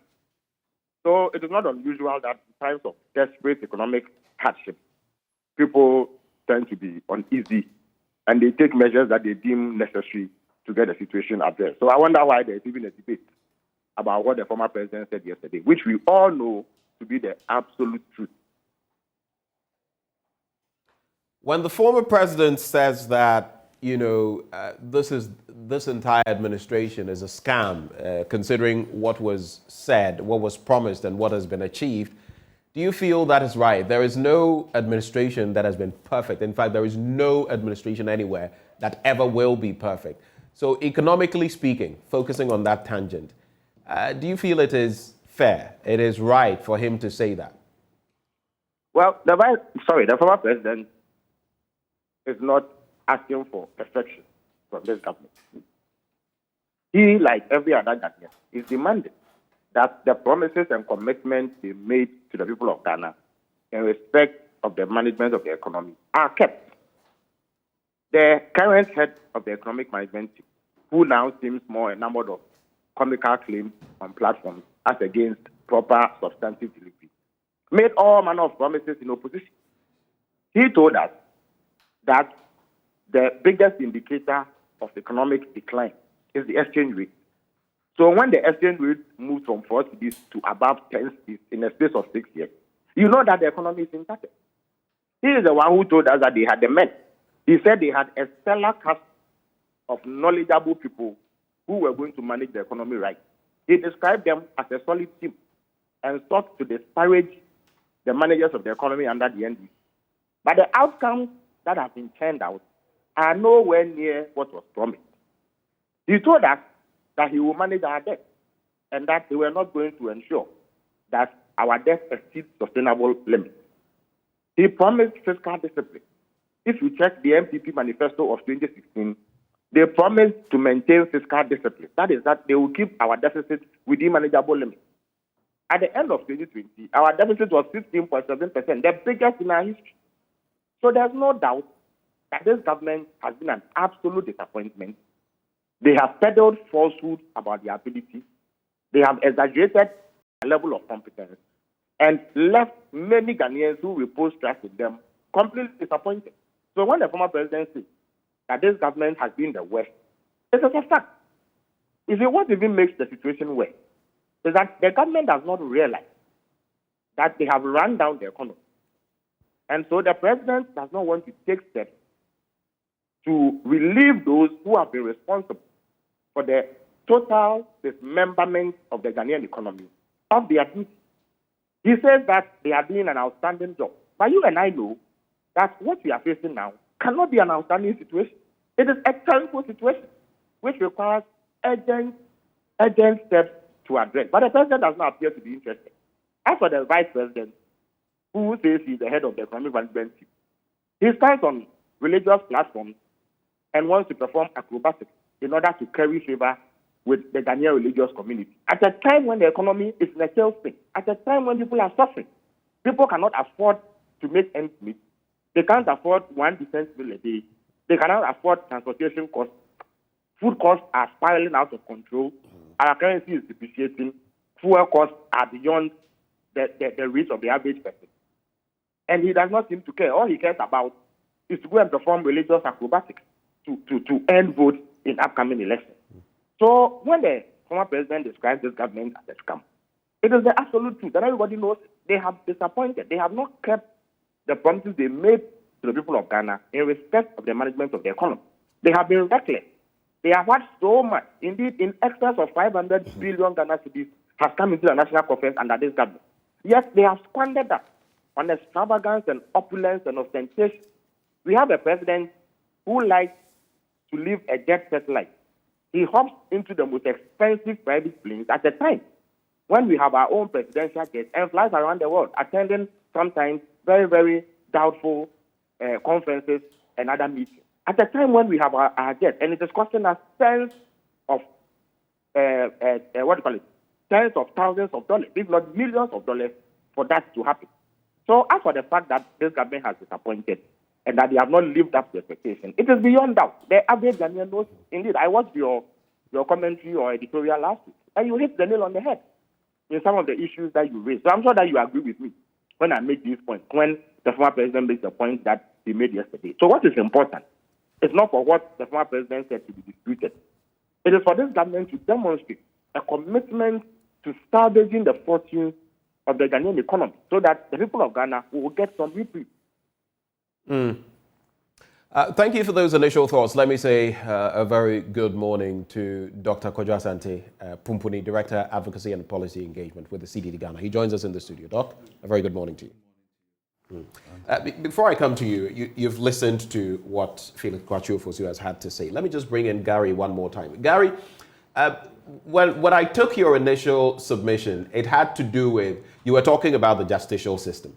But we are not there yet. I want us to focus on the economy. And just to quote what former President Mahama says, he says, "Let me add without equivocation that the NPP is the government that has proven to be the greatest political scam in the history of the Fourth Republic. By current indices, the Akufo-Addo and Bawumia NPP government remains the worst ever in the history of our Fourth Republic." Of course, he was referencing the pitiable and unprecedented economic state in which we find ourselves. His words. How do you react to that, first of all? Let's focus on the economy before we talk about judges and their fairness and all that. Let me state clearly that I do not purport to be an economist at all. But the situation before COVID, what was the situation? Was it like this? All the gains, the economic gains out the government made before COVID, was it like this? the cedi and exchange rate before COVID? Was it like this? You see, sometimes we should put certain things in perspective. This economy, basically, I think, is up to external shocks. And the COVID situation that we find ourselves clearly has put us in a situation which is quite a bad situation. And it's very clear. Because the situation before COVID was not like this. And the president has made it very clear that he will put us back on the trajectory of economic growth. So I think that we should give the president the chance to make good whatever gains that have been eroded so far. But clearly, if you look at the way government has done a lot of roads all over the country, 1D, 1F that is happening across the country, a lot of development all over the country, clearly you can say that the government has done so far so good. That notwithstanding, all the economic difficulties that we find ourselves in now, I believe the president will make good and put us back on a good trajectory. That's my comment on the matter. Let's give Dr. Pumpudi Asante a take on this as well. What is your reflection on this? These jabs that are being thrown by the former president. Some have said, look, during your time, we also had economic situations to deal with, but like you've heard Felix Kwachiofosu mention, these are unprecedented, so to speak. The inflationary rate, we've not seen this since December 2003, thereabouts, crossing 28, 30% among others. What's your take? Well, thank you, and good morning to your viewers. I mean, I wouldn't say I'm less interested in the political jabs or exchanges. The reality remains that exchange rate for the dollar is almost 10 cedis. Fuel prices is very, very high. Price of living and the cost of living is very, very high. These are really, really difficult economic circumstances for Ghanaians. And it's not likely to be resolved that quickly, even in the short to medium term. Right. We might get some relief from the IMF package, but there is so much to do in order to restore the fundamentals and try to really bring us back onto a very solid foundation for economic development. So my energies and my effort is really about solutions. For me, I want to hear more about how do we get out of this particular process. How do we get out of these difficulties? So I'm trying to listen very carefully, and I think it's one that I also expect the opposition to pay very close attention to. What is the IMF package going to cover? What exactly is it going to do in terms of the social development that we are trying to pursue with either health, education, social protection? What about the productive part so that we can actually generate some revenue back into our coffers for development? Because the problem is that our revenue envelope is very limited. We are not hitting our targets. And if you are not productive, you're not going to create the jobs and opportunities for the taxes to be paid. If we are not seriously thinking about how we protect the public purse, how we ensure that our expenditure, every cedi, is properly accounted for and is utilized in the way that gives us a return, then we are just wasting our time. So I really want the conversation, and even for the NDC, to start saying, okay, if I am even campaigning to be the next government, what solutions are we putting on the table? Can we start thinking through how do we get through this particular situation? What differently? What new ideas? What new innovations? Free SHS, we've had a big debate. We're still talking about it. What are we going to, amendments we are going to make to it in order to allow us not to completely sink our entire resources in it? It's very good policy. I know it's not going away. It would definitely help build the foundation for economic transformation. But there are fundamental issues around boarding costs, around feeding, all kinds of costs that parents may be able to contribute to. Let's have some very concrete ideas about how we take this forward. We have a parliament that is at equal level. Maybe there can be some discussion about even legislating it so that we can set the parameters for free SHS. So for me, we can talk all we want. At the end, when I go and buy my fuel, it doesn't change. Doesn't change, right? When I go and buy bread, it doesn't change. There's a lot of people. One of the things that recently for me really saddened me, and I don't even know how we overcome it. Drugs, pharmaceutical costs. For a lot of older people who have to rely on these things on a daily basis, very expensive. And because of the cedi depreciation, even cannot find these drugs. And this is life and death for people. This is living with pain for some people. So I mean, sometimes when I hear these discussions, I just really wish that our political actors would, look at our people and understand that they are here to find solutions. It doesn't matter, yes, fine, commentary about who did this and, whether it's the worst or it's the best or whatever it is, we are in it. The question is, how do we get out of it? And if you want to take over, if you are the one in charge of it, what we want to hear are solutions. How do you take this then? Because we've heard going the way of the IMF. Yes. The opposition had said, go the way of the IMF. Yeah. They had been sounding this call a long time ago. So that's one of the things they point to, that we went even too late. On free SHS, one of the flagship programs of this administration, which you mentioned, I've heard time and again, time without number, members of the opposition, academics, say that, look, one of the easiest ways of easing your burden is passing on some of the responsibility to parents, which they were bearing in the first place. And one of the easiest to do is feeding. If you opt for boarding for your child or ward, take care of the feeding. So there have been proposals, but we've also heard Mr. President say that these are no-go areas. We're not going to touch them. So I mean, practically, there have been suggestions on some of the things we can do. I think more, I mean, when the former president gets an opportunity like this, I want to hear even more concrete ideas that, yes, for an NDC government, these are the things that we want. We want our parliamentarians, to keep pushing that we need to make adjustments to free SHS. Yeah, I mean, as I said, SHS is not going anywhere. The best thing is to have some predictability about its cost. Because even the investment in free SHS has affected our investment in basic education. Particularly, kindergarten. And we know the state of our basic education and the educational outcomes that have come out of it. So we are, as for the current situation, there are no easy choices.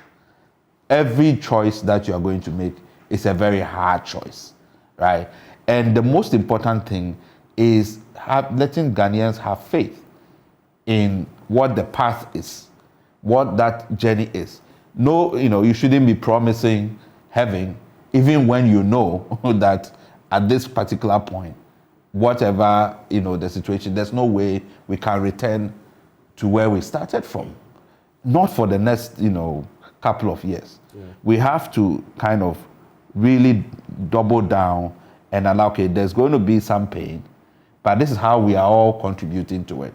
And that's why, some of us are really serious about how we ensure that there is accountability in the system. Because every single cedi counts if we are going to overcome our current challenges. And that feeds into another conversation we're going to be having shortly about, picketing and the Auditor General's Department and the lack of surcharging, among others, like we may have seen under Daniel Yao Domelevo. First time I had seen any such happenings in this, fourth democratic dispensation. But a very quick one, I want a straightforward answer before I go to Felix Kwachiofosu on this. The president also says, I'm the best thing that has happened to you. I mean, you're lucky to have me as president. Recently engaged in the Yagbongura. Yeah. Quick take on No, I thought that was, I tried to understand the context in it, you know, maybe whether it's a jest or something. But so he was speaking about the development. Yes, he was saying, oh, somebody didn't do it, and you are lucky. In fact, you've been voting time without number That's for right. the opposition. Yeah. And I think, first of all, if he was to do it, it wasn't with his money. Right? It's not a gift, right? Right. Every decision that the president make in terms of development projects and whatever, it is to inure to the public interest. So the people of the North deserve development just like in Accra and so on. So if government, based on a certain request or a need, they can find the resources to do it, this is not some charity that you are doing for somebody, that you are doing somebody a favor. So I thought that it was not appropriate. That's what I'm saying. That what I thought about was it out of place? I didn't think that it should have been said. That's what I'm saying. Like, I thought, was it in jest or what? Because really, it's not. We shouldn't be saying those things. The president is there to serve. Ministers are there to serve. If citizens, I remember that, like, the Yabongrua is just another citizen says, you are government, you are here, these are our needs. And all you say, well, you know, they are difficult times, and we are trying very hard to make sure that the distribution of resources, you know, touches everybody. But we will try. That's, I think, is because when you do that, it's also about our concern about leadership and the way in which we sort of, you know, we forget that we are there to serve. The people ultimately are there, that you are there to serve them. That this is not, you know, you are not doing somebody any favor. Right. You serve your term, there are certain rules you have to obey and all of those things. So I didn't think in the context of all of the issues that we are talking, that was necessary, that we had to, you know, that's why I was saying maybe it was just some, you know, trying to create some whatever. But really that was not appropriate to be said in that context at all. Quickly on that same beat, Felix Kwachiofosu. So this is what the current president is telling us. We're lucky to have him. What is your quick reaction to that? And even as you give that quick reaction, I know you dabble in economic matters, so I'd like to quickly run this by you as well. We've seen a post from Kasila Toforsen, who basically says, he's asking, can someone at the Ministry of Finance and the Bank of Ghana explain why only $730 million out of the approved $750 million hit the government of Ghana's bank account? We're talking about the latest loan we've contracted. Where is the remaining $37 million? For the avoidance of doubt, Parliament did not approve upfront fees amounting to $37 million. Can you give us some scope on that, even as you reflect on the president saying he's the best thing that has happened to us?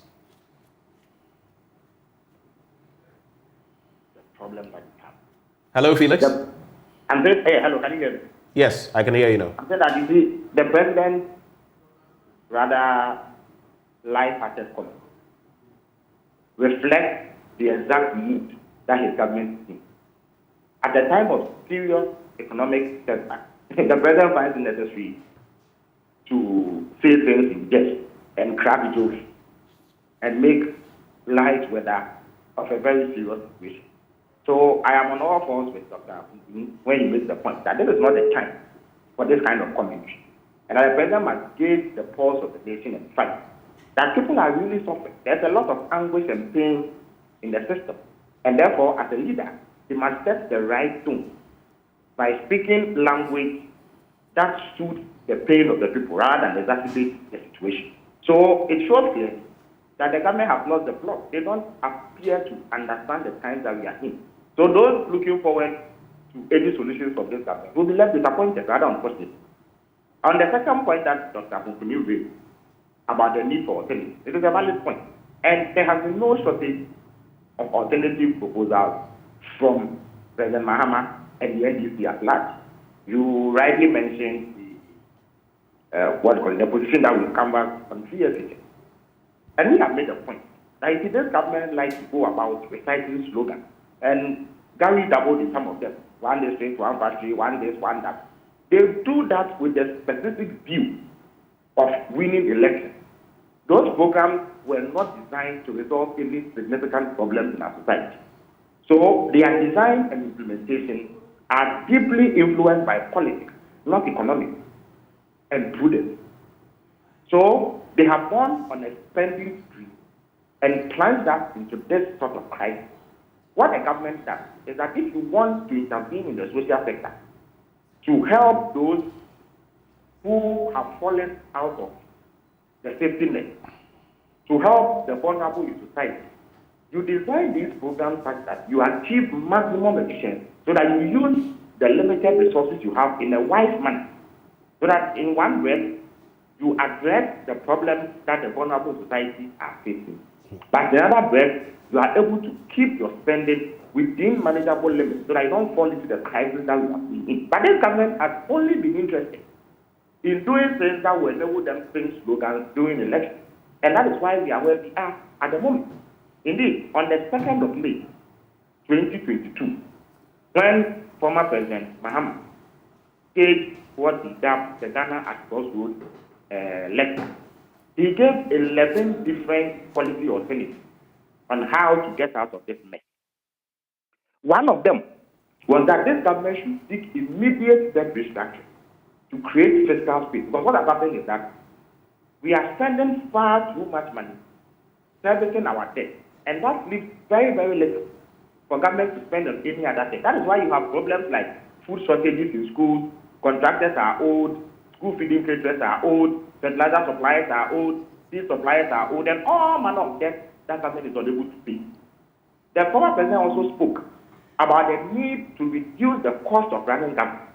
He spoke about downsizing government. He spoke about getting rid of the over 1,000 presidential staffers that President Akufo-Addo sat at the Flagstaff House. The former president spoke about rationalizing government expenditure and making sure that every city spent is spent in a manner that derives value for the Ghanaian people. He also spoke about the need to do a shake-up of the management of the economy. Okay. So that fresh ideas are brought along. Because one of the problems that we face is that there is an absolute lack of confidence in our economy. As I speak to you, you know that the share of foreign investment holdings in our domestic bonds has dropped from around 35% at the beginning of this year to around 11% now. Because people don't have confidence in our economy, so they are living in growth. And that is one of the reasons why the city keeps depreciating, I beg your pardon. So the president needs to infuse or inject fresh ideas, fresh faces that will inspire confidence in all stakeholders who have a role to play in this economy. But President Akufo-Addo is refusing to hit this sound aside. Indeed, I don't even know whether I should put this out. But as I speak to you today, President Mahama is preparing to chair a meeting of the NDC finance team to, among other things, review the economy and beef up some of the proposals that we have already put forward. So a lot of work is going into tabling proposals that are sound. Because we have been there before. We have faced crisis of a limited stature than what we have now. Okay. And we worked in a manner that ensured that we got out of it. You see, when we face... So Felix, let's quickly do this. If you could wrap up on that point. Right. We have ample time with you, and unfortunately, we don't have that ample time with Dr. Asante. So I would like us to finish off on some of these matters quickly, and then we'll have more time to get into other details. Yeah, so the point I'm making is that we have not kept proposals away from the Ghanaian public in terms of how to get out of the economic mess. It is something we do regularly. And of course, as the years tag along and as the political season heats up, you'll be hearing more of these proposals. Indeed, one of the things that you in the media have missed is that the former president spoke about his desire to take a second look at things like ex-gratia and other entitlements that associated with one of his holders enjoy as a way of winning back the confidence of the Ghanaian people in the steps that government has to take to address the economic difficulties that we face. So there are many, many things that will be put before the Ghanaian people for consideration when the time comes. But All a right. lot of work is going on. In respect of the $37 million out of the $750 million, we've been What told I'm that. I'm just sharing some thoughts here. I'll come back to you on that. But we've been told that, I mean, it's common financial practice and that an escrow account is created for debt servicing, being forward thinking. And so maybe later you can react to that one. But Gary, quick thoughts. Dr. Pumpuni says it was not apt, it was inept, in fact, for the president to suggest that, I'm the best thing since sliced bread and I'm going to resolve these problems for you. What is your quick take on that? I do not think that all that the president said up north, the only thing that you heard was that comment or that statement. It wasn't the only thing we heard. It's just that we are focusing on that as well because it's raised quite a debate.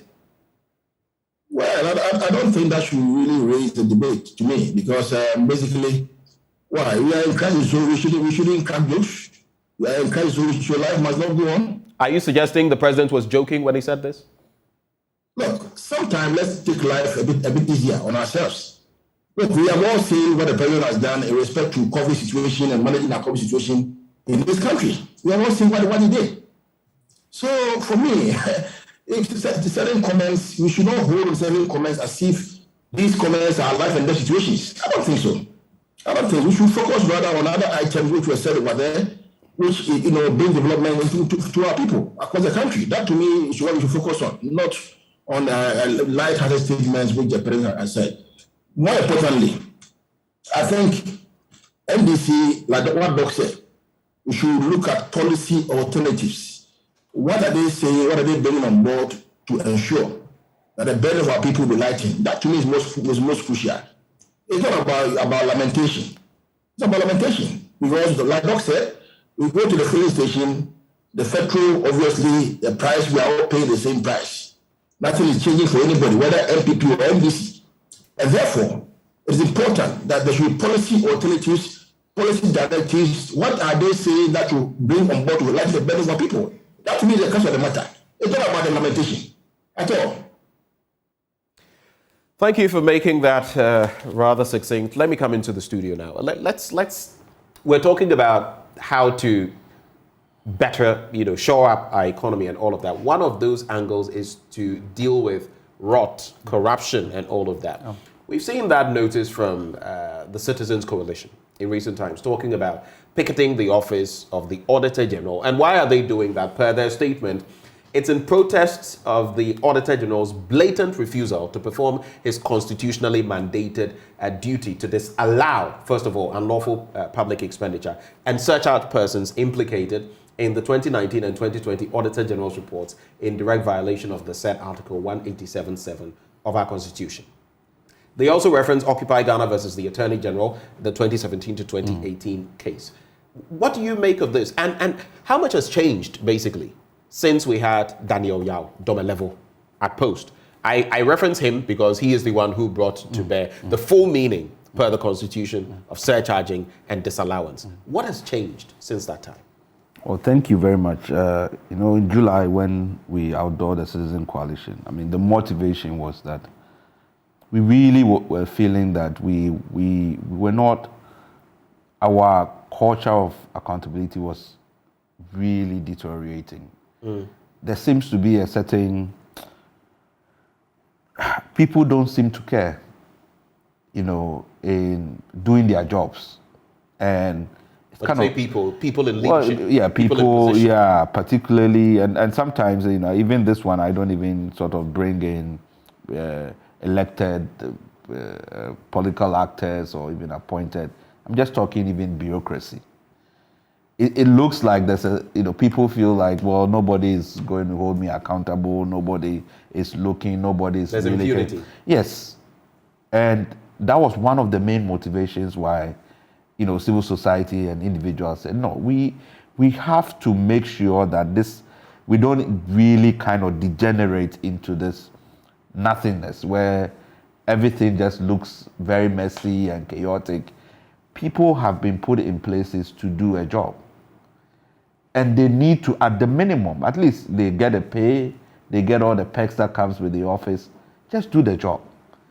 And one of the issues we picked up, which Occupy Ghana has been working on for almost a year, was just the very odd realization that since 2019, when the new Auditor General came in, we have not been issuing surcharges and disallowances as the Constitution mandates. And remember, this is not discretionary. This is a mandatory responsibility of the Auditor General for very, very good reason. Our system has set up that the Auditor General is entrusted with the responsibility to hold everybody who is spending public money accountable after they've gone through the process. And the way they do that is that if you misappropriate or misapply and is deemed to be irregular, the Auditor General will first of all disallow that expenditure and will surcharge you. We create a certain specter of responsibility and diligence. If you're a public officer, you want to make sure that you are doing things according to the book. Now, 2019, Auditor General issues his report. 2020 issues his report, no surcharge, no disallowances. Just recently, I think yesterday, Occupy Ghana put a statement that they requested an RTI, or they made an RTI application to the Attorney General, and found out that I think in all those years, only one surcharge was done. And even that surcharge, the Auditor General is yet to provide the information for the Attorney General to proceed. So you ask yourself, why? Do you feel there is an attempt, subtle, overt or covert, to cover up? Is it systemic? So we requested an audience with the auditor because it's odd. The Occupy Ghana says we've asked several times for an answer. We are not getting any answers. We requested for an audience July 6th. We didn't get a response. We requested for an audience July 21st. We didn't get a response.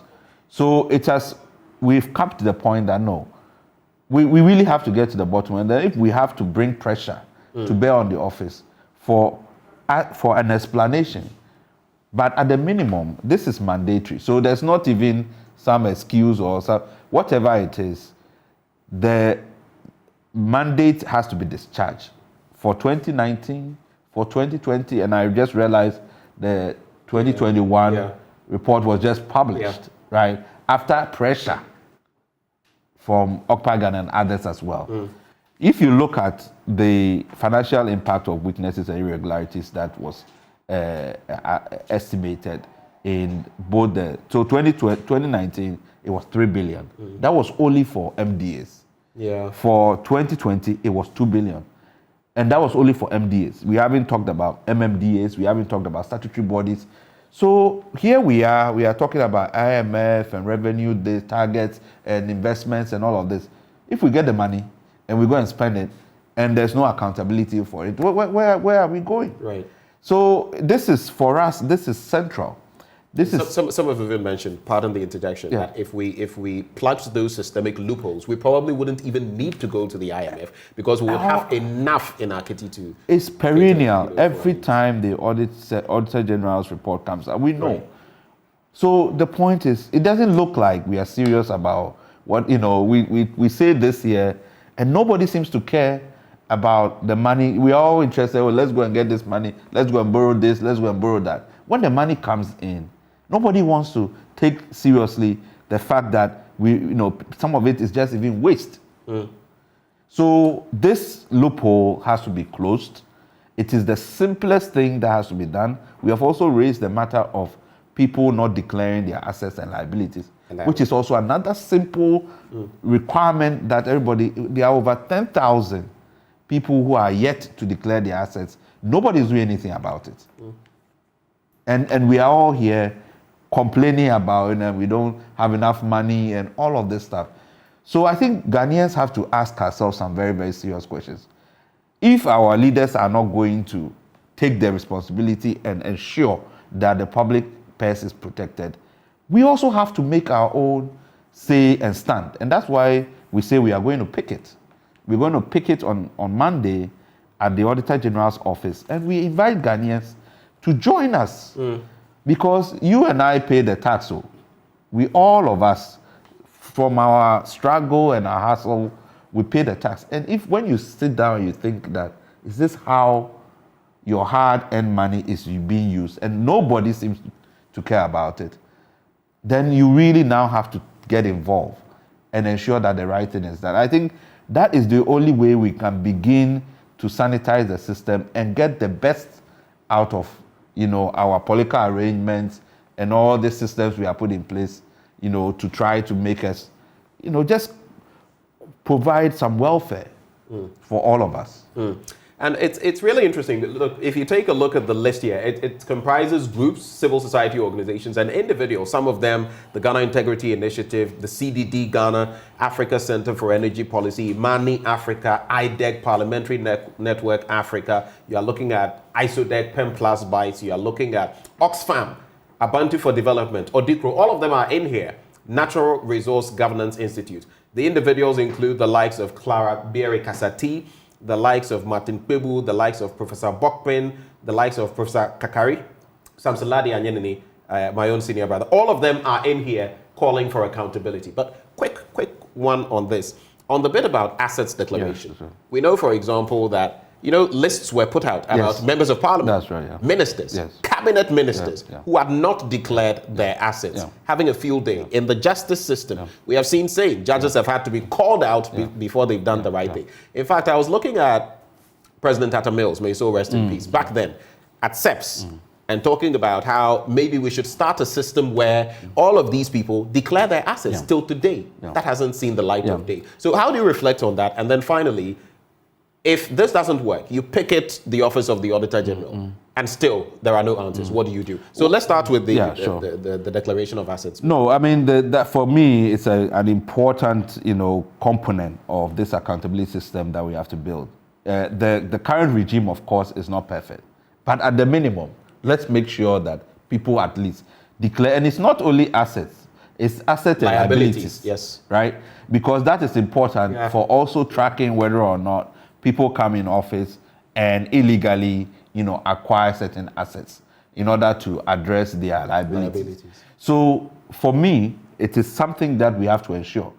And we want to make sure that that responsibility is discharged regardless. There's processes that you can do to go to court. But I think for me, it's the public protest and an expression of disgust is what has to be brought to bear. Right. For those who are in charge of this. There is the Conduct of Public Officers Bill, which has been before Cabinet. The President, I remember, and on several occasions, have mentioned that this is one of the important, legislation because it elaborates on Article 284 on asset declaration, conflict of interest, influence peddling, all of that, so that we can at least even verify when you come and make a declaration, verify that the assets that you claim that are yours are indeed yours. And we can deal with unexplained wealth and other kinds of. So that law is important. It's been in Parliament for 10 years. It goes in and it comes out, it goes in. And if we are serious, we need to make sure that we pass that legislation to give clarity to public ethics. And that is the other thing. It's the public ethics file where it's, you can't deal with nepotism, other issues because there are no rules around it. Conflict of interest, we are not quite sure whether this is a conflict of interest. All of that has to be elaborated so that everybody is very, very clear. If we don't do these things and put these structures in place, as I said, we are just kind of skirting around the issue. We are not going to make any change. We can go and bring 10 whatever trillion into this place and we'll still not have development because we'll waste it, people will steal it, there will not be any accountability and nothing happens. So these things are very, very important. Right. So on the second bit about picketing. Yeah. So the picketing is just one. What is the objective? And what if nothing happens after that? What do you do? Well, certainly for us, as I said, for the Citizen Coalition, we are not going away anytime soon. We see this as a huge challenge that we have to continue to fight to make sure that there's a reversal, that public officers, people are put in, they have to understand that they are there for a reason. And if we have to be on the streets every single day for that to happen, we'll do it. If we have to go to court, we'll do it. If we have to even initiate impeachment proceedings, we have to, because... Against the Auditor General? Yeah, why not? So that's an alternative. Why not? That's on the plan. Why not? If push comes to shove, if the person is unwilling to discharge his responsibilities, clear mandate, there is no complication. If the person is unwilling, then of course the conditions, and one of the conditions for impeachment is incompetence. And that person would have to, show why he's not doing that. And if he's not doing that, then he's not serving the public interest. There are so many other people who can, replace the Auditor General. So I think we need to make sure that if you are put in the public, you cannot look at your political master or whoever and say that, no, that person says I wouldn't. No, you are the one that is responsible. And you have been given the powers and the responsibilities to do it. If you cannot do it, please, don't do Konongo Kaya. You won't carry it. When somebody is carrying it, it's a problem. Then leave for somebody else to come and take that responsibility. I'll pick the thoughts of Felix and Gary on this quickly, but just a quick one I wanted to sneak in right by you. So then, has Mr. President lived up to what he said when he was being inaugurated, that he would protect the public purse? Has he lived up to that expectation for you? For me, that's why. That's why we are not going picketing at the presidency, because the Auditor General. Remember, some of us have fought very hard to keep the Auditor General independent.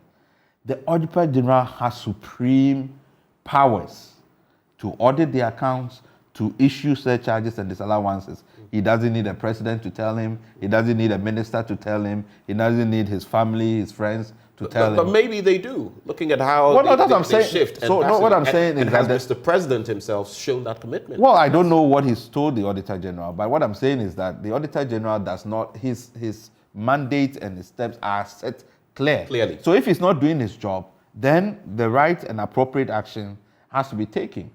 So if it's citizens who have to take that responsibility, we'll take it. We are ready to take it. So, gentlemen, we have just about some 9 minutes to wrap up this conversation. I want to take your thoughts. Gary, I'll start with you on this tangent. The Citizens Coalition, picketing at the office of the Auditor General, saying that do your work when it comes to disallowances and surcharging, and just follow the letter and the spirit of the law. What's your take on that? Well, I don't see anything wrong with that, because basically there's a constitutional mandate on Auditor General to surcharge and disallow if he finds money has been wrongly put in the wrong place. He has to do it. So if he's not doing his work, that's what I have my doubts. Is it a case that they wrote to him formally to request for information and then he's refusing to do so? I think I'll make further checks on this. But which is what they are saying. They have, without number, made requests. Nothing seems to be moving the Auditor General. So now they're going to pick it. I have no objection if they decide to use any other constitutional means which are allowable by law to make sure that the work that he's been given, he does his work. That is all. This one is not about the presidency. It's about his job. You see, the president is there. You have appointed ministers, deputy ministers, board chairmen, CEOs, and all that. If somebody is not doing his work, that person ought to be sanctioned to do his work. You see, so I agree with Dr. Santi when he said they are going there. They should go there. Why is he not doing his work? If indeed there must be a surcharge or his allowance and he's not doing it, why is he not doing it? Why is he not doing it? He shouldn't go to the Jubilee House at all. So for me, I have no difficulty at all in what they are doing. I think that if you cannot do the work, you have to learn as a position. That is the way I see it. All right. But that is to say that if indeed there ought to have been surcharge and disallowance and he's not doing it, I don't have any information that there is indeed surcharge and disallowance that he's not doing it. If indeed there is, the question is why is he not doing it? So I don't have difficulty at all with what they are doing. Two quick follow-ups. First of all, we've seen the example of Daniel Domelevo, and we'll have to cite him because of the role he's played. Do you find it curious that the one who replaced him is not able to do the same things that he was doing, or is reluctant to do so.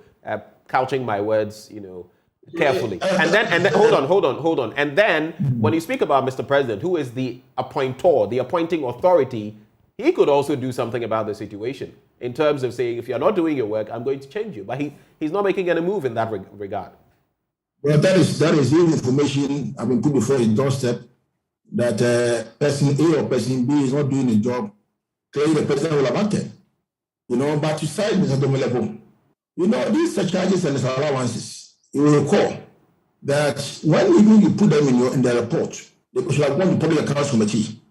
The difficulty I had with Mr. Domelevo at the time when he was doing his work was that immediately he finds any surcharge or whatever, he will not even write to the person involved to comment. And then you put in the public domain. And you should all understand one thing, that the right to fair hearing is implicit in every work that everybody does in this country. Once you want to surcharge me for something that I ought to have done or didn't do well, you must be the right for fair hearing. Let me also make my comments or input into whatever work that you have done. Would you say you are surcharging me? So that's why I have difficulty with Mr. Domelevo.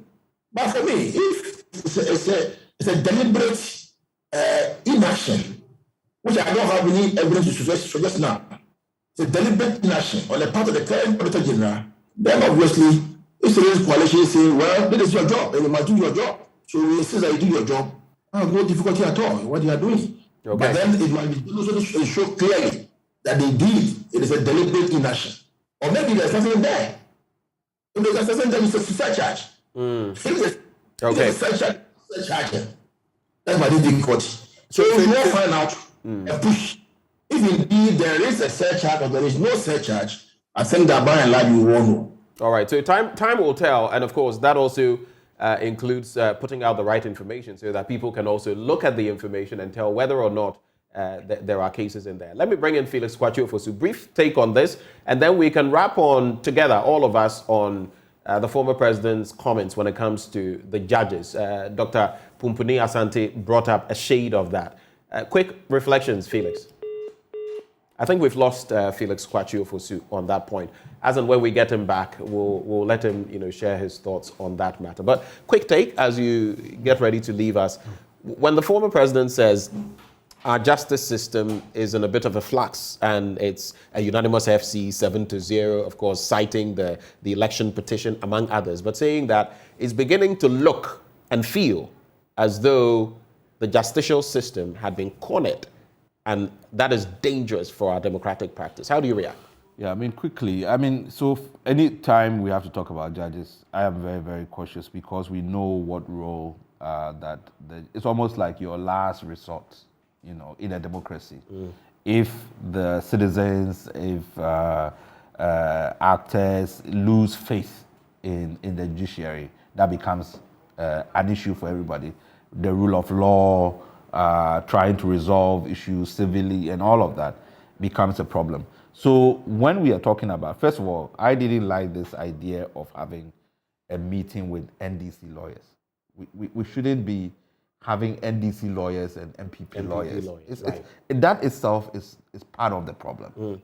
Because if even there is a change in government and any of those individuals are now appointed as judges and so on, you come back to the same problem, right? So I don't think that, and so that I think that... I guess the point is that these are lawyers who are members of their fraternity, but I agree with you wholly on that point that is made. We should eschew that. It should, like the way, the setup for me was not the right way. Then the second part is that because of the significance and the implications of calling into question the integrity of the judiciary, it is always important to be quite specific, because if you generalize, then it becomes, people... He mentions the Chief Justice by name. No, I'm not. I'm talking about like cases, because you're talking about judicial integrity. The only way in which the judiciary are influenced is when they are making judgments. So if you are going to raise those kinds of questions, you need very specific things where everybody, lawyers and all of that can, because for the layman, it's very, very difficult for them to make a judgment as to whether or not the particular case was fairly decided or was not fairly decided. You can get into a technical argument among lawyers about the merits or demerits of a case. So when you make specific cases, then we can have a discussion about it. You know, for me, for example, the petition, I don't have anything, I don't see anything wrong with the petition in terms of the decision that it was made. In terms of maybe not allowing the Electoral Commission, you know, to have sort of a role during, so that Ghanaians can, you know, can understand how they went about their business. That was always a drawback. But in terms of the decision and the evidence that was put forward, I don't have a problem. Right. But if there are other cases that has come, there was even a suggestion that, you know, NDC, cases of NDC lawyers have been predetermined. Yes. So you have to be specific, because if you do it that way, then, as I said, nothing will change if you have an NDC government, because they'll say, well, now it's the NDC judges that are in place, or, you know, somebody who is affiliated. So once we reduce these things to the pure partisan issues, I don't think we are going to overcome the problem, right? So if there are further particulars in terms of specific things, specific examples, right? Because then we can have a forum to address really, you know, interrogate it and say, no, we cannot continue this path. We will create problems for ourselves, so we have to retreat. Gary, you'll have the final bite. That is, if we don't have Felix Kwachiofosu with us, you will have the final bite. Your reflection on this bit, because that's what you started with. Now you can, in a minute or so, give full vent. No, like I said, we must be very, very careful and circumspect with our commentary on the judiciary. We must be extremely careful and circumspect with our commentary on the judiciary, to the extent that that is the last bastion of our democracy. That is the only institution that settles dispute between citizenry and also between the executive and the citizen. If your rights are being abused or truncated by the executive. Now, to suggest that the judiciary as it stands now is broken and needs a new CJ to fix it, I think these comments, in my view, in my humble view, are very unfortunate and unacceptable. Now, you see, let's be very careful here. If you want to go to court, the first thing you think about is that you have to assess your facts. 2, you evaluate your evidence. And then 3, you look at the law. Your facts, the evidence that you have available at your, and then the law. What does the law support your case? Now, 2020 petition in perspective. This is a situation whereby you go for elections. Essentially, President Mahama publicly declared that he won the elections. He told Ghanaians that he won the elections. Then he filed a petition in the Supreme Court to say that nobody won the elections, but rather, nobody won the elections. But rather, in his view, the court should now determine who has won and who has lost at the Supreme Court. And you know very well that if you go for elections and you do tabulation or your collation, you will reach some kind of conclusion the number of figures that you had to show to the court that when you went for the elections, I had X number of votes, B had X Y number of votes, and so therefore I am the one who ought to have been declared as a winner. What is the Supreme Court with no clean sheet? Not one single evidence appeal for the Supreme Court. Now, when you close your case, you don't have to depend on the other side to win the case. You win the case on the strength of your own evidence. Right. If you so clearly to go to court and suggest that until and unless the defendant or the respondent who is in an adverse position with you mount the boss to use the weakness on that particular matter to prove your case, it means that you didn't go to court at all. All right. You know, so if you have a judgment of the Supreme Court in the petition, you will realize that nothing untoward was done by the court. For me, it's a very worrisome, because if you delegate it, we are going to lose. The reason is very simple. All institutions, executive, The legislature, they are eroded when there's a coup d'etat. Only the judiciary that survived coup d'etats in this country. Only the judiciary, up to now. So we should be very, very careful with the way we do it. We are not saying it's a different institution. We are not saying so. But if you have the confidence in the judiciary, then we should know that the citizens are going to suffer. And I don't think that for a president in his position as ex-president of the country, having ruled the country as vice president and also as president of the country for 8 years, you should even entertain that commentary from him at all. I don't think it's right. All right. Gentlemen, this is where we'll have to draw the curtains on the conversation, but we're grateful that you took the time to join us. You just heard Gary Nimako, a lawyer, member of the MPP's communications team. Gary, thank you for joining. We also had Felix Kwachiofusu, Deputy Information Minister, Deputy Communications Minister, one time as well. He joined the conversation. And we had in the studio Dr. Kojo Pumpuni Asante, Director, Advocacy and Policy Engagement with the CDD Ghana. Doc, thank you for coming. You're welcome. Stay with us on the AM show. When we return, there's a lot more. Of course, we still have our latest Hotline documentary, When the Last Fish is Caught. Do stay with us.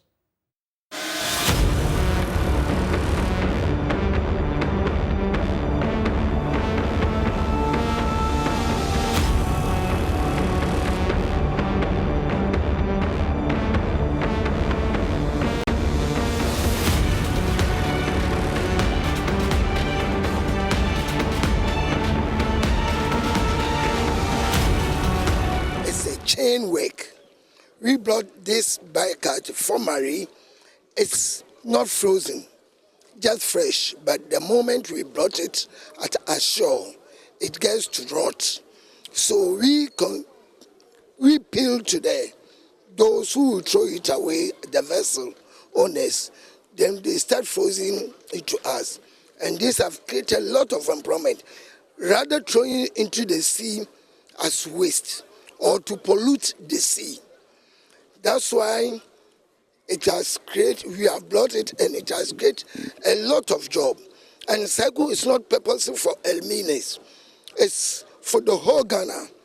Justice Pry used to be in the Cycle business. He sits on one of the canoes here at the landing bay at Elmina. Many thoughts about the collapsed Cycle business flash his mind. The 54-year-old doesn't understand why his trade has been banned. So unexpected, we have been bound not to go. So all these fish are being thrown into the sea, make so many people jobless. And for as time as today, about 10 months now, in fact, people are suffering. Even though the Ministry of Fisheries has banned Cycle, the illegal transshipment of fish at sea, the fisherfolk continue to agitate. The fisherfolk say that the cycle has not really ended, even though they agree with the ministry that it's ended at the places, the cycle markets, but it has manifested in a different form. If you go to Tema, they say that they are landing the small pelagic that artisanal fishers are supposed to catch. And this to them is like robbing Peter to pay Paul. At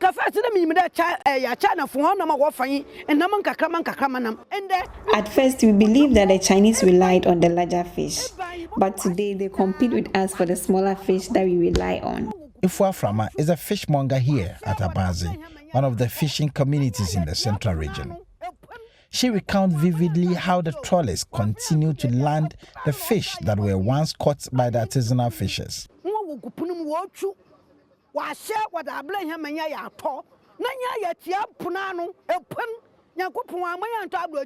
President of the Canoe and Gear Owners Association of Ghana, Nana Kweja, raises a similar concern about the cycle ban. It has taken us so many years advocating for the Ministry of Fisheries and Aquaculture Development and the Fisheries Commission to enforce the law and stop the illegal transshipment at sea.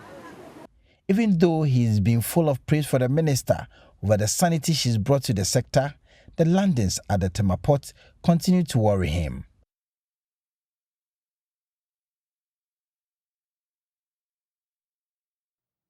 Hello, I'm Benjamin Akakpo, and you just saw highlights of that documentary put together by my colleague Richard Kojunyako.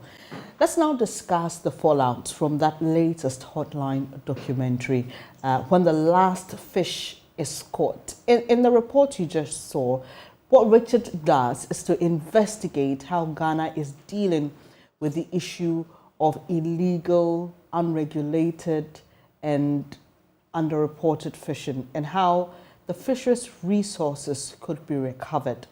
I've been joined in studio by a gentleman who's been working in this industry, Mr. Kofi Agboga. He's Executive Director of Hen Mpoano. That's Fanti, if you understand Fanti, that's what our coast, Hen Mpoano.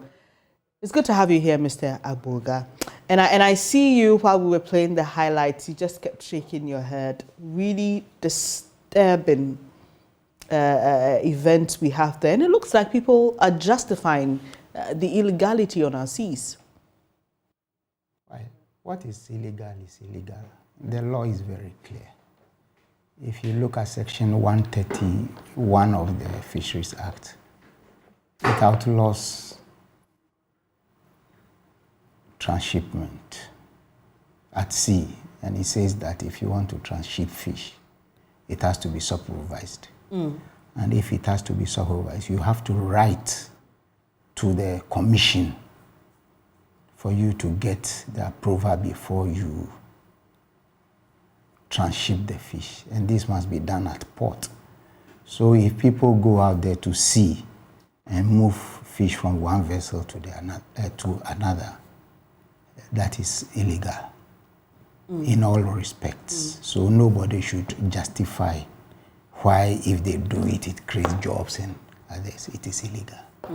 So earlier I said illegal, unreported, and I tried to just explain what the IUU was. Let me just bring clarity. So it's illegal, unreported, and unregulated fishing, and that's what we are discussing here today, and how we need to deal with the problem as it is. And Mr. Agboga has just said that there's nothing that justifies that particular activity. But let's look at the practice itself. We know that people are involved in this. In fact, government has in times past, when my colleague did a documentary focusing on cycle, we had responses, we had assurances, and we were told that there was work being done. What do you see from where you sit? Is government paying lip service, or there are efforts being made to deal with the problem? Well, government is not paying lip service, though government is challenged in many respects, but at least through the back and forth, the trawlers themselves came out to say clearly and loudly that they're going to stop the transshipment at sea. The challenge is that they catch fish that they are not supposed to catch. And once you are not licensed to catch that fish, they find it difficult to bring it down.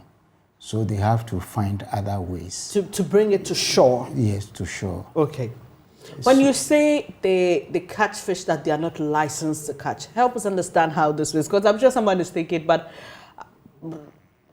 how do you tell what kind of fish you're going to catch? You just cast your net. I mean, in the layman's world, we know you just cast your net, and whatever fish you catch it and bring it home. Fishermen are scientists. The whole fisheries industry is based upon science. There is a fisherman who can put his leg in the water and tell you the temperature of the water. They can look at the surface of the water and know exactly which fish is there.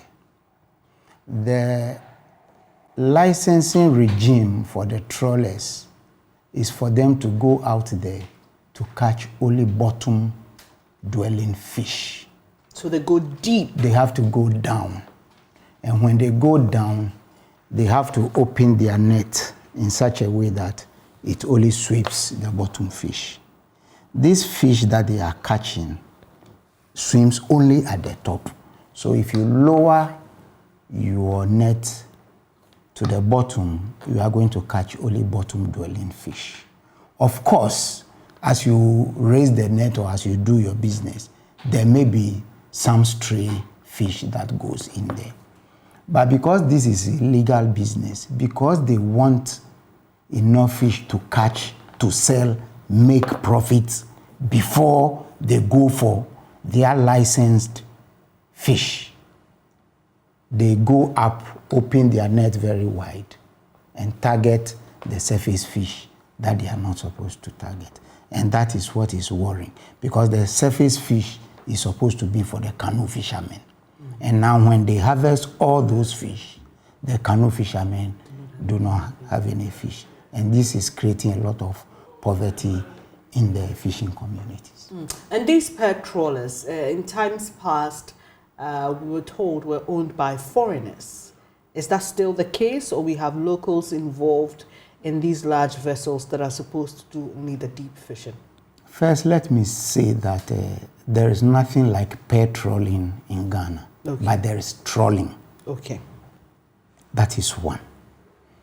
And once these people have been licensed to go out there and catch what they are supposed to catch, that is what the law allows them. Is it that the law does not permit pair trawling, or that people don't do pair trawling at all? The law does not permit pair trawling. Because you see, there's something like that makes it sound like people don't engage in it. No, people don't engage. People don't engage in it. Pair trawling means that, let me explain, that if you go to the beach and these dragnet or seine net people, one group is here, one group is on the other end, and they pull.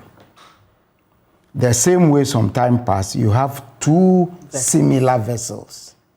One has the net at the end, the other has the net, and then they pull together. That is pair trawling, two doing one trawling. But now it is only one vessel with a net behind it, and it pulls along. So that is trawling and not pair trawling. I hope that clarifies the issues.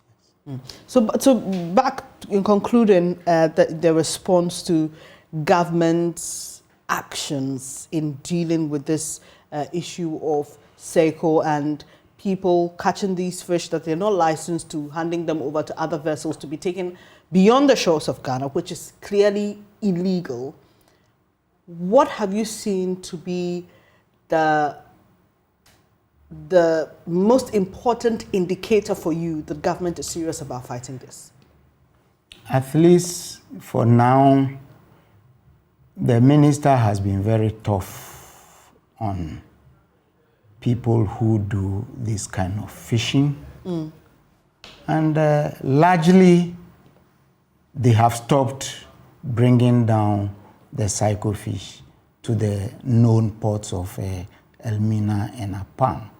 But a new phenomenon is coming up gradually, and the ministry and the commission will have to look at it critically and investigate and come out with solutions to the problems.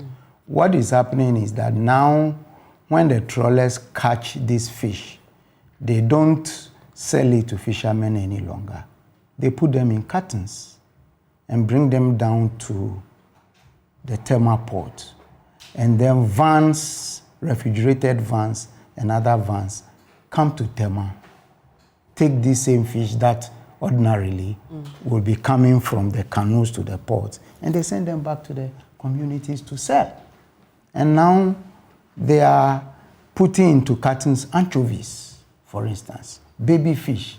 And these are added to their catch, and they are submitted as catches from the trawlers.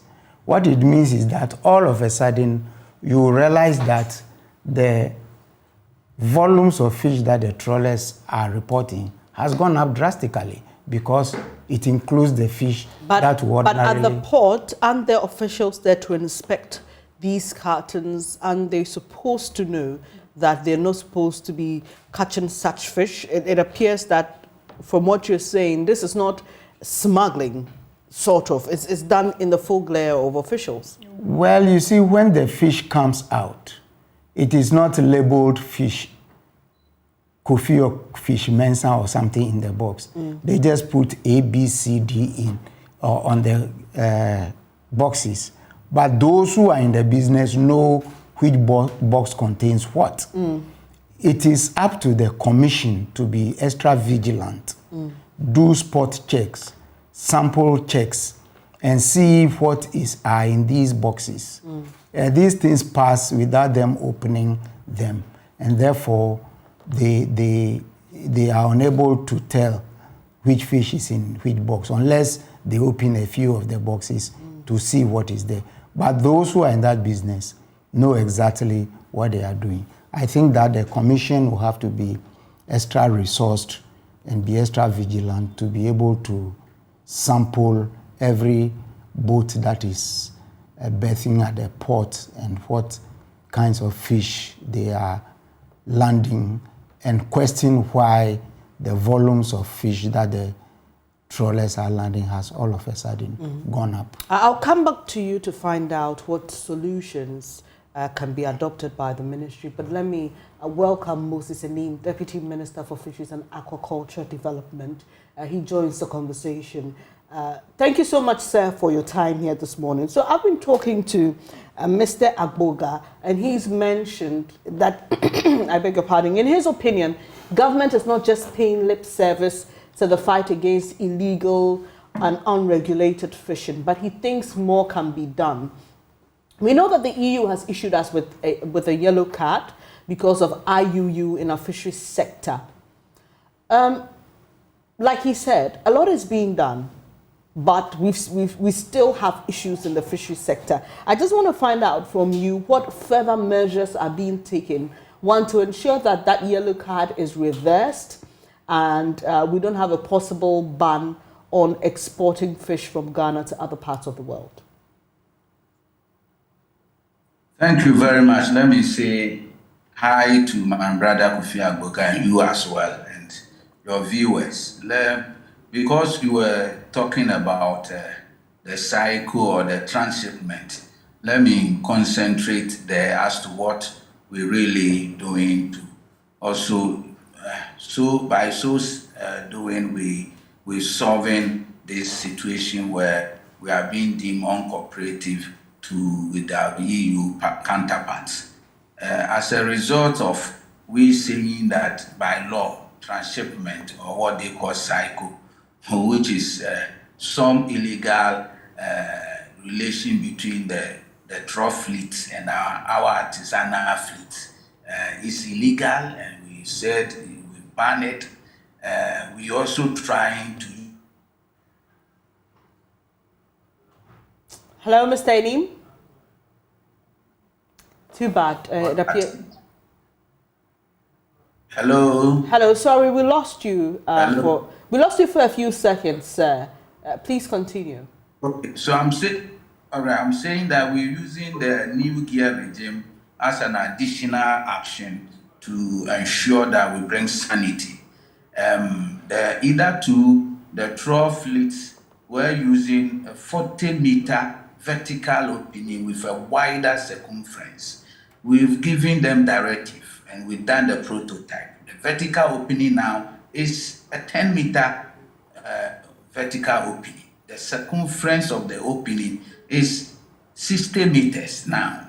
We are also saying that when you come to the cord end, they are taking out the constraining strikes, because the constraining strikes will tighten the cord end to the point that you can't let loose or you can't let out juveniles that have traversed up to the cord end.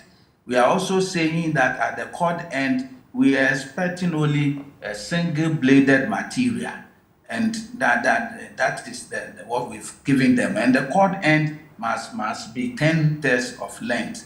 We are saying that the circumference should be around 5.1 meters, or to say in terms of number of meshes, 82 or meshes around it.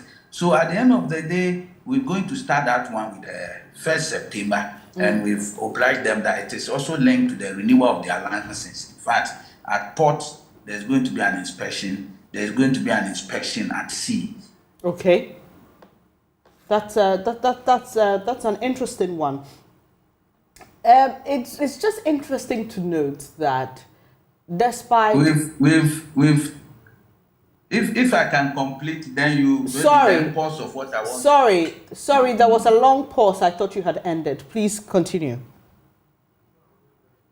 Yeah. So when we've succeeded in that, it will reduce drastically, because at the end of the day, they are licensed to catch or concentrate their catch on demersals, which are bottom dwell species.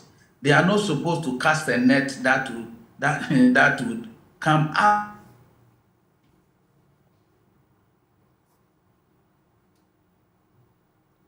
I'm sorry, I think we'd have to try and work on Mr. Enim's line so that we can have a more fluid conversation with him. But let me come back in studio. And Mr. Agboga, Executive Director of Hen Mpoano, is still here with me. So you heard him mention some of the measures they've put in place. I remember we were talking about the size of net and the fact that sometimes they're catching fish at the top of the ocean when you're supposed to be going deep down to the seabed. So you've just heard him talk about the difference in the net sizes and the openings, and what's your impression about that?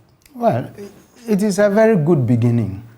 If instead of opening the net very high, now they only limit themselves to 10 meters from the bottom, then you know that those on the surface could escape their nets. Secondly, he also talked about the mesh size of the nets, that the directive has asked that they make it bigger so that small fish that stray into it can swim out, and then it doesn't have to cover a wide area. It talks about 10 meters and 60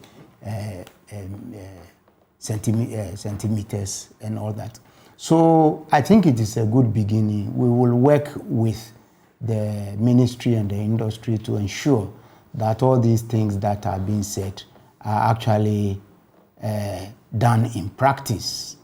There is a tendency that when you inspect these nets at the ports, they show you the right nets. But then when they go out to sea, your guess is as good as mine. People have even hinted that there are canoes that meet these boats and carry the illegal nets to them. Sometimes I do not think that it is true, because the trawl nets are very big and you need a very huge boat that will carry the nets to them. That said, I think that for us in Ghana and for everybody in the sectors, we have very good laws. Implementation is the problem. Sometimes there's patronage, political interference, and then the omissions and commissions of the staff who are working at the ports or who are supposed to be policing the fish system. If people come and they declare different, you know, in the trawl sector, it is the trawlers who must declare how much they have caught. And then they take their logbooks to the commission to cross-check. Many times, the trawlers are saying that they have the right records. The ministry doesn't have the right records. So what the ministry is turning out is not the right thing. But it is the ministry who is clothed with the power to tell how much fish we have, and we cannot controvert that. So if the trawlers have a different means of calculating how much they have caught, they have to sit down with the ministry and say, this is the system we are using, this is the numbers that we have. I think that somewhere in between the line, because of tax purposes and all that, they know what they have and they declare some other numbers in order to go around the system. And so there is a lot of work to be done in this. In that regard, right.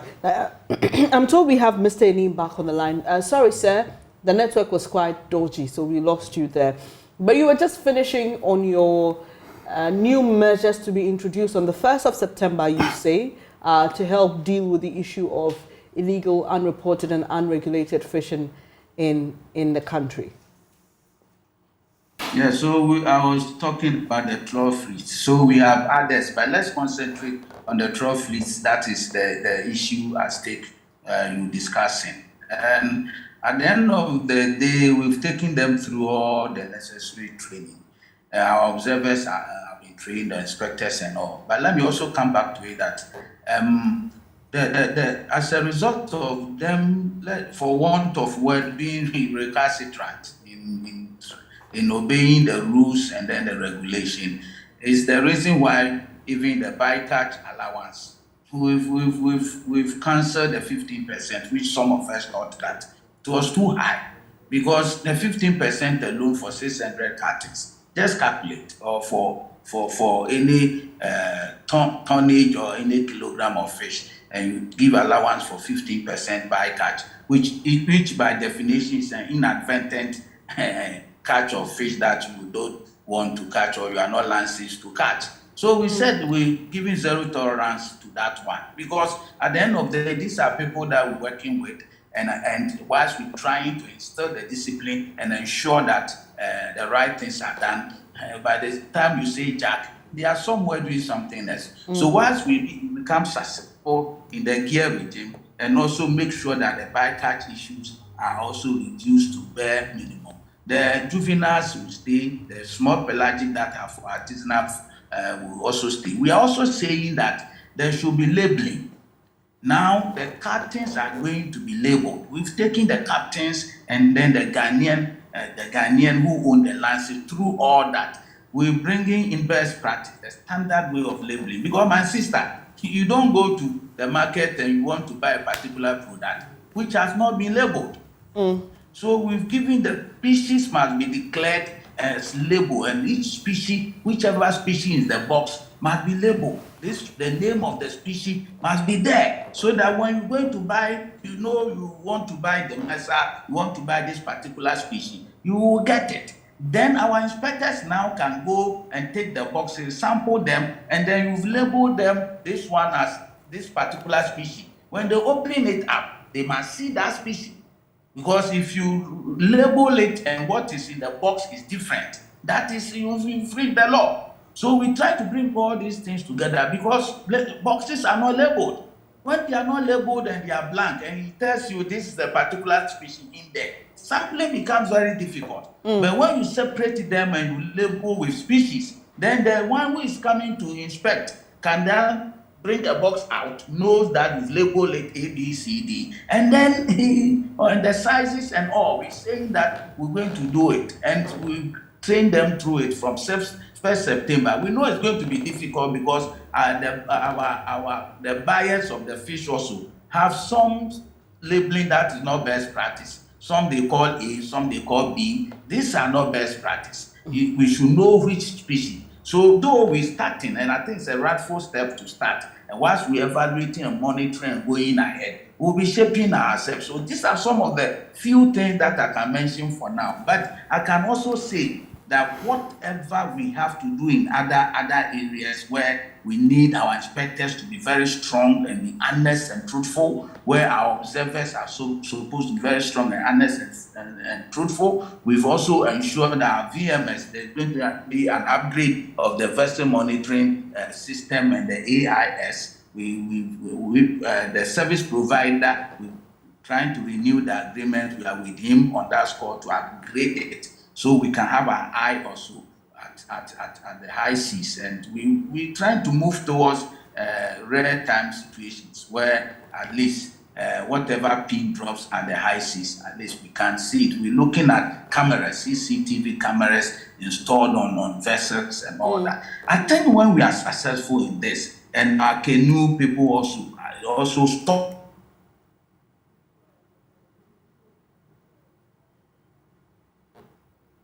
Hello, Ms. Enin. Quickly, I hope we'll be able to get him again for his final thoughts on this conversation. But back to you in studio. He mentions the use of technology in helping. In fact, that was going to be a follow-up question to him, because this government has been very heavy on the use of technology and digitization to try to deal with some of the problems that have existed for so long. Does that make it better for you? Because initially, You said that the changing of the dimensions of the nets and the openings was a good start, but he's added on. Beyond that, we are hoping to use technology as well. Yeah, the use of technology has been around for some time, and even the law recognizes the use of technology. The Deputy Minister talked about the AIS and VMS. These are just satellite televisions that allow you to see the positions of the vessels, whether they are in the legal zone or they are in the illegal zone. I remember some time ago there was an experiment that we called the areas beyond national jurisdiction, where cameras have been fixed on the tuna vessels, about 8 or 12 cameras looking at every angle on the boat. So whatever activity is taking place, you can either see it in real time, or when the vessel comes to port, you collect the hard disk and analyze everything that has gone on. So it is a step in the right direction.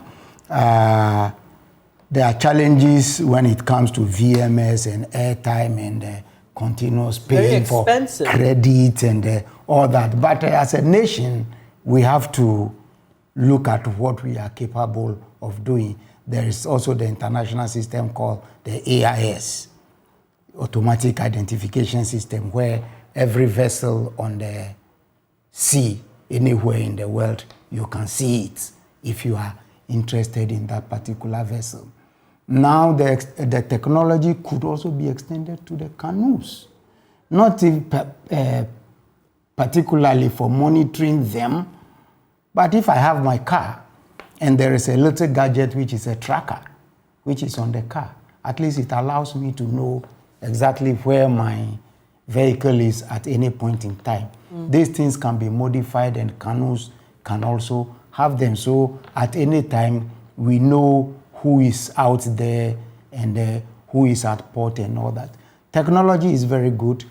I think also that within the canoe sector, there's the canoe identification card, which purportedly will be used to even buy the premix fuel. That if you have the card and you slot in, it registers just like your ATM card. So anybody who is in charge of the system will know whether you have bought 10 gallons of fuel or 20 gallons of fuel and so forth. So at the end of the day, there can be tabulation to know whether there's diversion, there's no diversion. So why is premix fuel such a...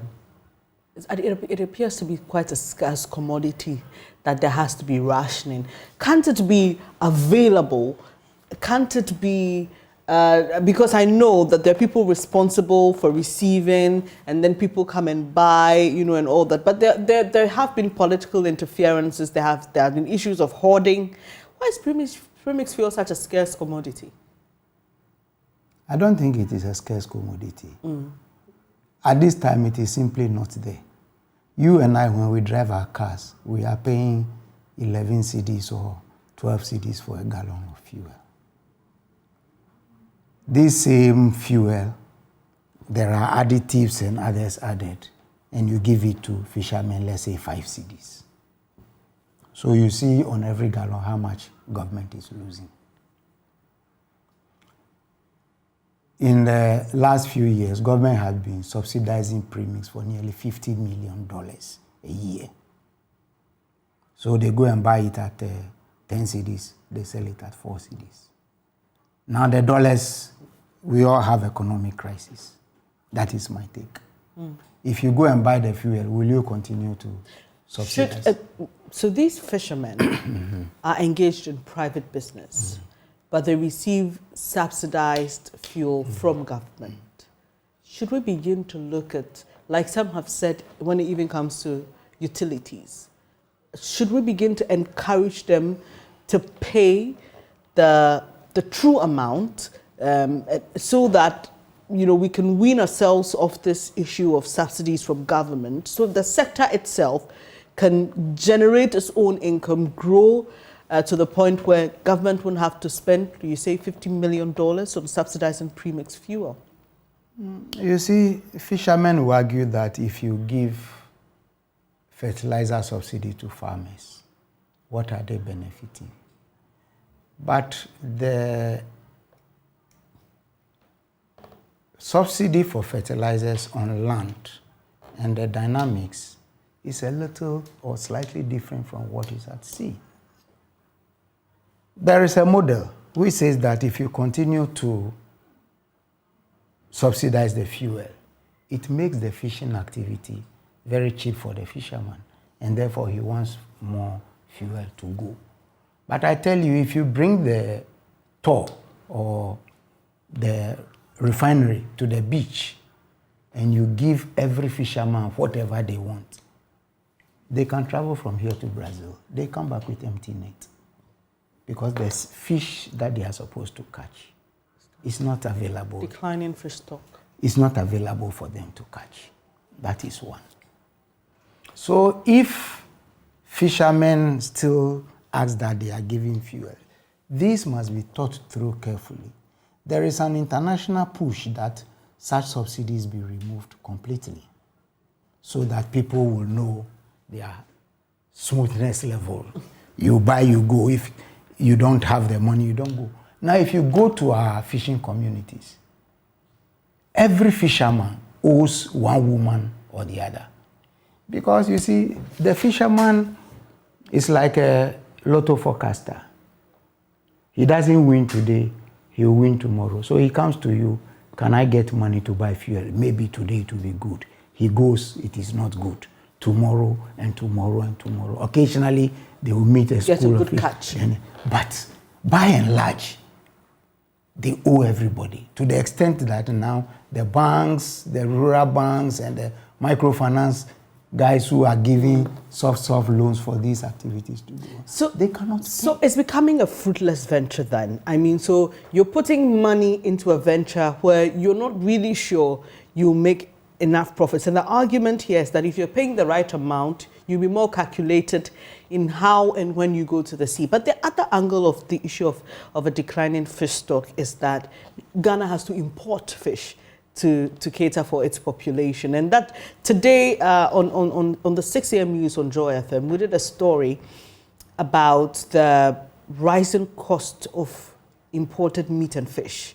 And every time you go to a cold store, every time it's increased, also because of how the cedi is performing against the foreign currencies. How do we deal with the problem of declining fish stock? Then it addresses the issue both of meeting our local needs, reducing the importation, and also ensuring that when a farmer goes to sea, he doesn't lose.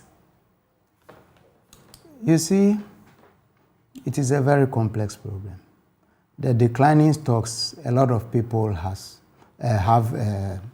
attributed it to climate. Even if you read some of the FAO documents, they say the fishes are moving northwest. Fine. The little that we have, how do we protect them? In our studies, the trawlers between maybe 2015 coming down were catching about 100,000 metric tons of juvenile fish, which are meant for canoe fishermen. These are baby fishes. So if you allow these fish to grow maybe 3 times their size, you already have 300,000 metric tons of fish. And the trawlers don't catch or destroy them. These fish will be available for the fishermen to catch. Historically, what is our highest landing of the pelagics? Maybe 256,000 metric tons. And now we are destroying about 300,000 metric tons before they even grow to the size that we have to catch them.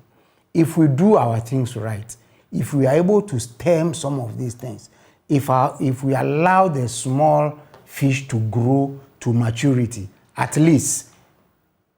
But that's why government initiated the closed sea. Yes, I'm coming to that. But at least if we allow them to grow to their first maturity or to give birth at least once before we catch them, we know that there will be some fish for us. Again, all of us say that June, July, August is the bumper season. This is the bumper season because the fish are gravid, or let me put it in the local pregnant with eggs. They are ready to discharge these eggs into the water. They are weak. It takes a 9-month-old woman who cannot, therefore, they are easily available to be caught. What the closed season is there to do now is to allow these fish during the peak of the reproductive season to shed the eggs into the water even before they are caught.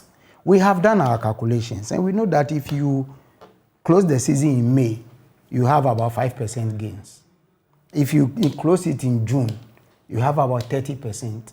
If you close it in July, August, you have about 50% or 60%. Then in September, it goes down. So you have to do the calculation to see socially, how are you doing this to benefit society? That is why we settled on July for artisanals and July, August for the trawlers, so that at least there will be a cohort of baby fish released into We've been doing this close season, I think, for about 3 years, if my memory serves me right. Are we seeing the impact? The impact does not come overnight. It has to be long, it has to be sustained. Whilst you close the season, when you open the season, you have to enforce the rules, the mesh size, who is doing what. I took fishermen to Philippines. And at some point in time, people are at the beach and they can use their hands to catch the fish.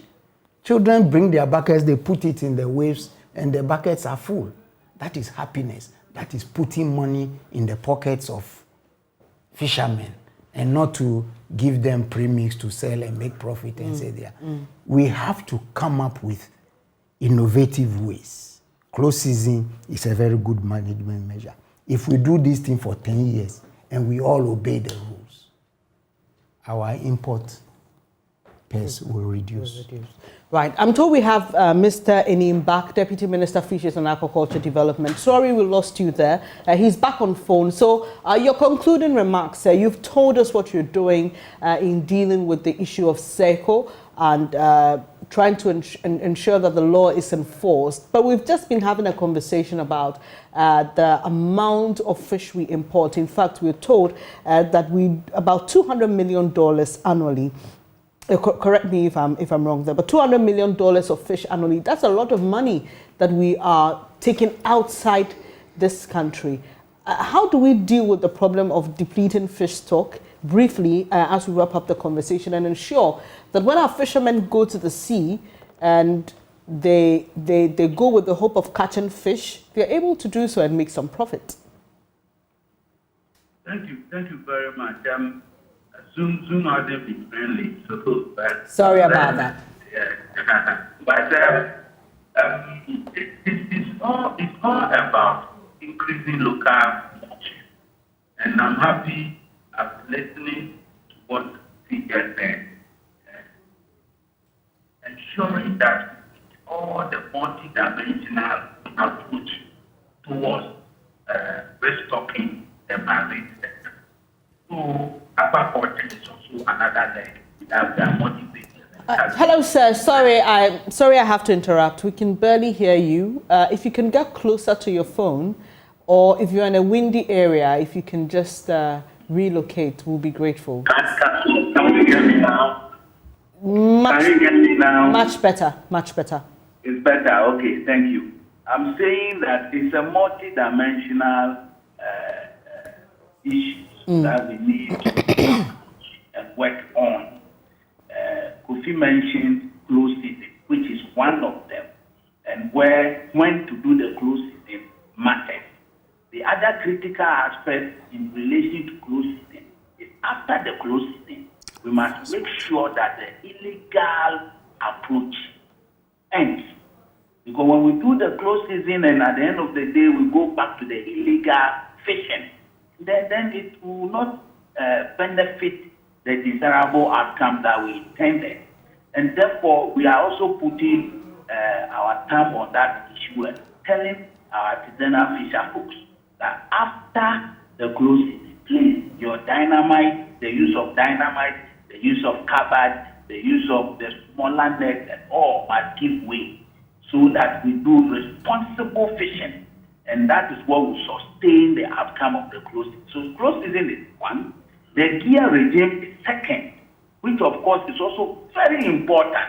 Once we become successful in the trawler fleet gear regime, which of course is not going to be at port inspection alone, at sea intermittent inspection, where you will lift your net for our technical people to observe exactly what you showed us at port. Is it the same thing that you're doing at sea? So that one will also continue. And I know that as Kofi said, implementation has been our difficulty and our base, but we are improving on that and making sure that we put in so much resources into the marine police, into the inspectors, and then the MCS. Yesterday I spoke about the MCS, which is the heartbeat of all these assignments when it comes to control, monitoring, and surveillance.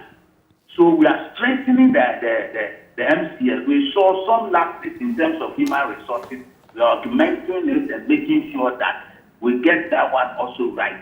So with the gear regime, which of course it is being tied to renewal of license, because now we've told them between now and 1st September, right towards that we are ready, the MCS will come and inspect.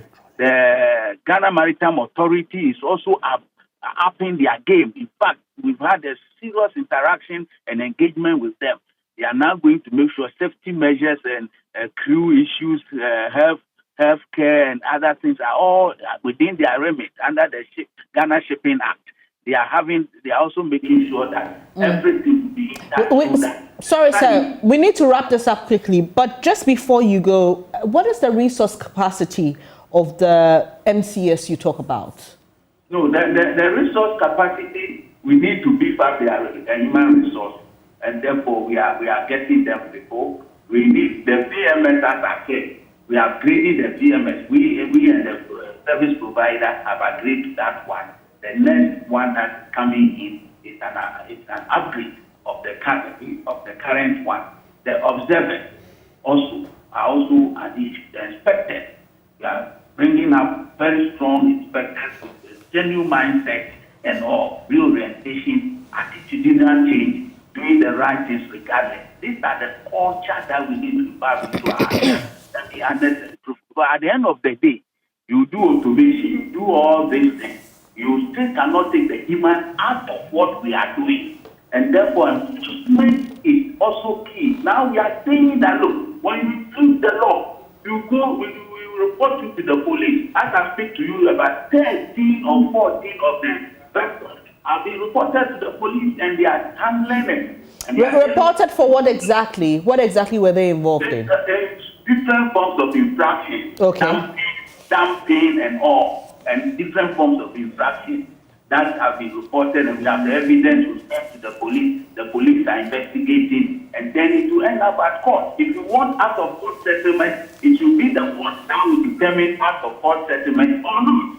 So for now, as far as the 625 is concerned and its later regulation, we are applying the law, and the minister is very strong on this matter, and we are not reneging on any of this because we realize that it's only discipline that can help us, greater discipline that can help us restore the marine, which that was giving us about 80% local production.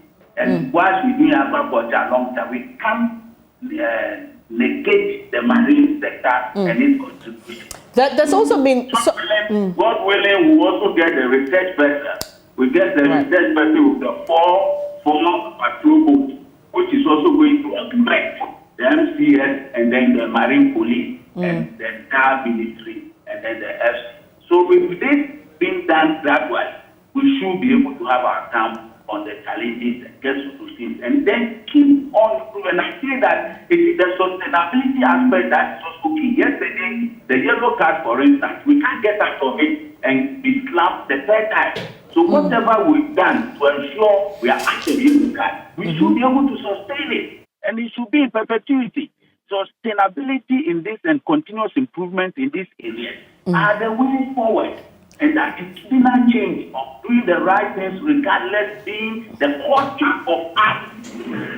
should be the way forward. Right. Then you should also help us in this and make sure that whenever, yes, you are supposed to say the better, but when you know the right things, I think that saying the right things to help Ghana should also be your cause. Right. Instead, you are listening to here, and allow the public to judge. It won't help us in this case. So where the right things are there, please also propound those right things, and let's change the attitude of our people, and let's do the other thing that we are responsible to do, and then I know we will get out of this challenge. Mr. Neem, talking about sustainability, the issue of subsidizing premixed fuel, is that sustainable? You see, we really dealing with a fleet that we all know, let me use the right word, are poor in terms of certain or socioeconomic benefit. We think that we should do for now supplement premix so that at least the fisherfolk will also be supported in a way. Right.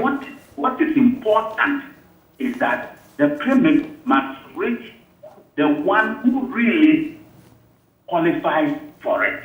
And that's why we want to do the automation.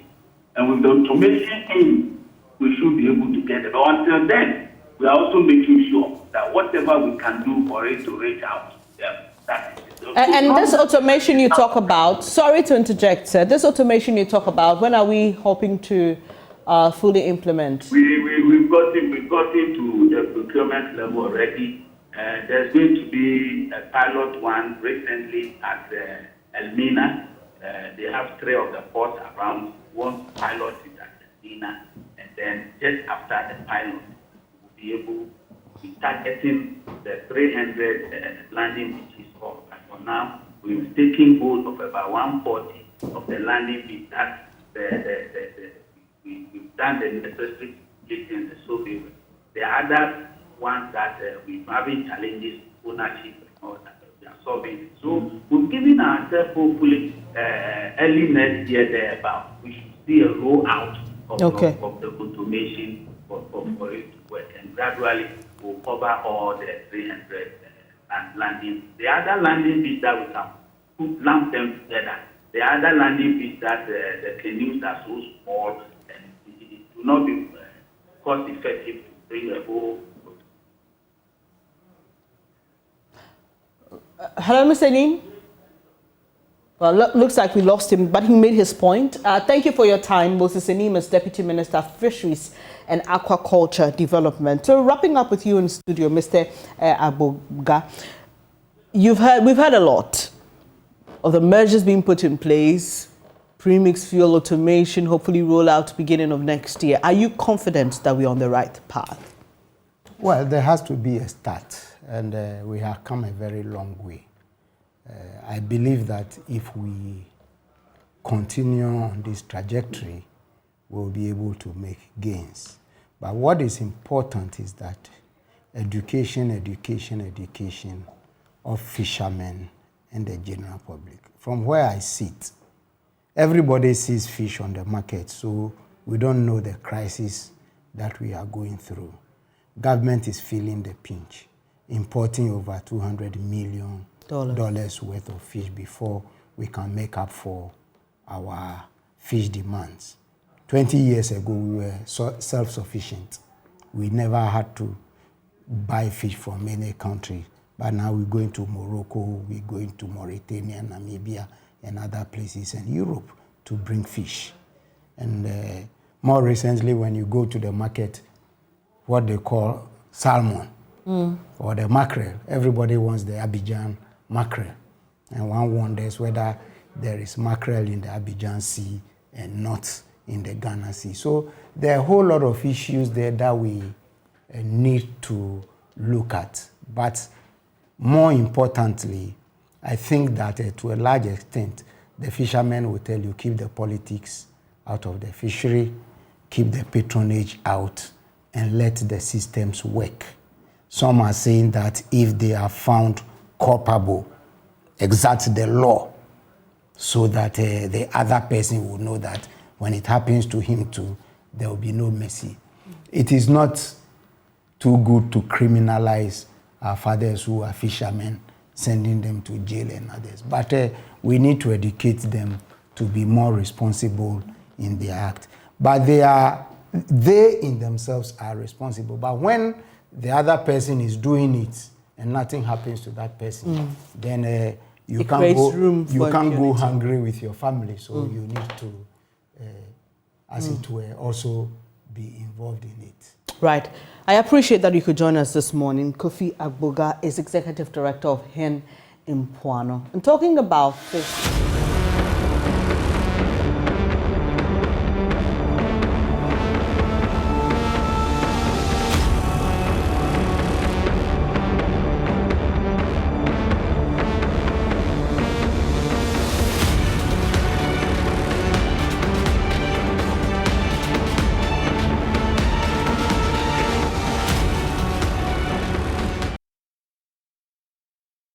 Hello there, some 10 minutes to the top of the hour, and Benjamin Akakpo has joined me again. It's time to say goodbye to you, but we will definitely leave you in the capable hands of our colleague who's coming up with News Desk. But before we leave you, we have some special messages, don't we?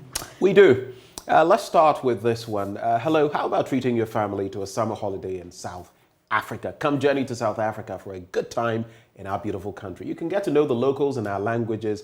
And of course, if you're looking to let your hair down, not my hair, like Bernice's hair, and relax, or you're just in the mood for some fun, family-friendly adventures, South Africa has got everything you need. So this summer was Zanila. Come this side and experience a holiday worth talking about. And hello, Ghana. Happy moment is here. Let's storm World Cup Qatar 2022 with Storm Energy Drink, Puma Soft Drinks, and Awake Drinking Water from Casapreco Company Limited. Simply buy your favorite Storm Energy Drink, Puma Soft Drinks, and Awake Drinking Water.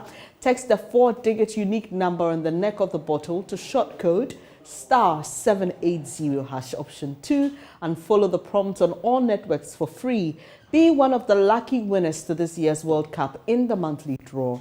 You can also win TVs, fridges, microwave ovens, mobile phones, home theaters, free drinks and more instantly. Please don't waste any time. Grab a bottle of Storm Energy Drink, Puma Soft Drinks and Awake Drinking Water and let's storm Qatar this World Cup. This promotion is on the NLA Caritas platform and this advert is FDA approved. Now remember, terms and conditions apply. Okie doke. All right, and we have a special birthday message to Salome Mesu, is it? Mesu. All right, you are with the Prince of Peace Catholic Church at Kwashiman, and it's from Isaac Amo. Yes, very happy who is with our team. Yes. He's standing behind the cameras right now. Happy birthday to you, madam, and may your day be fruitful. May your life be blessed as always. And thank you for watching the AM show. Benjamin? Happy birthday to you. God bless. And it's been exciting. You know, I was just showing you some messages coming through on the back of the fact that now some fishermen actually go to sea. And do you know what they get? Plastic. Plastic. Yeah, that's another leg of the conversation. And we need, as a people, to be very serious about this. Look, Benjamin, I mean, and it's sad because when I was having the conversation with Mr. Agboga, he mentioned salmon and other fish from the waters of Abidjan that traders and consumers in Ghana now prefer. Yeah. That's appearing to be the story. Unfortunately, Ghana used to be a reference point for so many things, but we are losing that. Yeah. Look, I've been to fish that we used to have here. Yeah, are no longer 20 here. years ago. Yeah. Then they can no longer be found. And I've been to the beach in Togo, Benjamin. Togo. I didn't see a single plastic there. What is wrong with us? There's something we're not getting right, and it's good that those in the industry are saying that the fisheries Minister for Fisheries and Aquaculture, Mavis Hawa Kumsin, is doing some things to, but we need more. Boost the industry. But it remains to be seen. It appears there's a lot more work to be done that is not being done. Well, we've got our fingers crossed. Her deputy assures us that they're putting measures in place. They are aware of the situation, and he says that they aren't sleeping on their jobs, and so they're working hard. But we won't also sleep on our jobs. We will be ensuring that we'll keep them on their toes. Exactly, and we will also be focusing on what's happening on our seas, because it's just sad. The last time I went to Cape Coast and I bought fish, I was sad, because I couldn't understand for the life of me how fish is more expensive in Cape Coast than in Accra. Yeah, a fishing community right along the shore. Anyway, we are born to talk. If you leave us, we'll talk and talk and talk. We'll but thank you so much for being our guest, and thank you so much for joining the program. We really appreciate your company. Benjamin, I just realized that you're in a green tie. Yeah, Something which matches your green and my your green jacket. Canary yellow. You know, I was teasing her initially that she Don't attended. say it. Don't say it. You know. Don't say it. Don't say it. Wesley Girls High School or secondary school, and she had her own comments like. Don't of course, say we all it. know she I went to Fatima Girls. I didn't think about that when I was wearing this. Okay, so sorry to all my royals. So next time you don I should wear something mauve tomorrow. I should try and get something. Is that your school's color? That's my school's color. I thought it was something reddish. No, not at all. We are royals. It's mauve. It's mauve. Dama. Yeah, you know. All All right. On that note, we leave you in the capable hands of Samuel Kojo Brace, who will be coming up shortly with News Desk. Do stay and enjoy the rest of your day.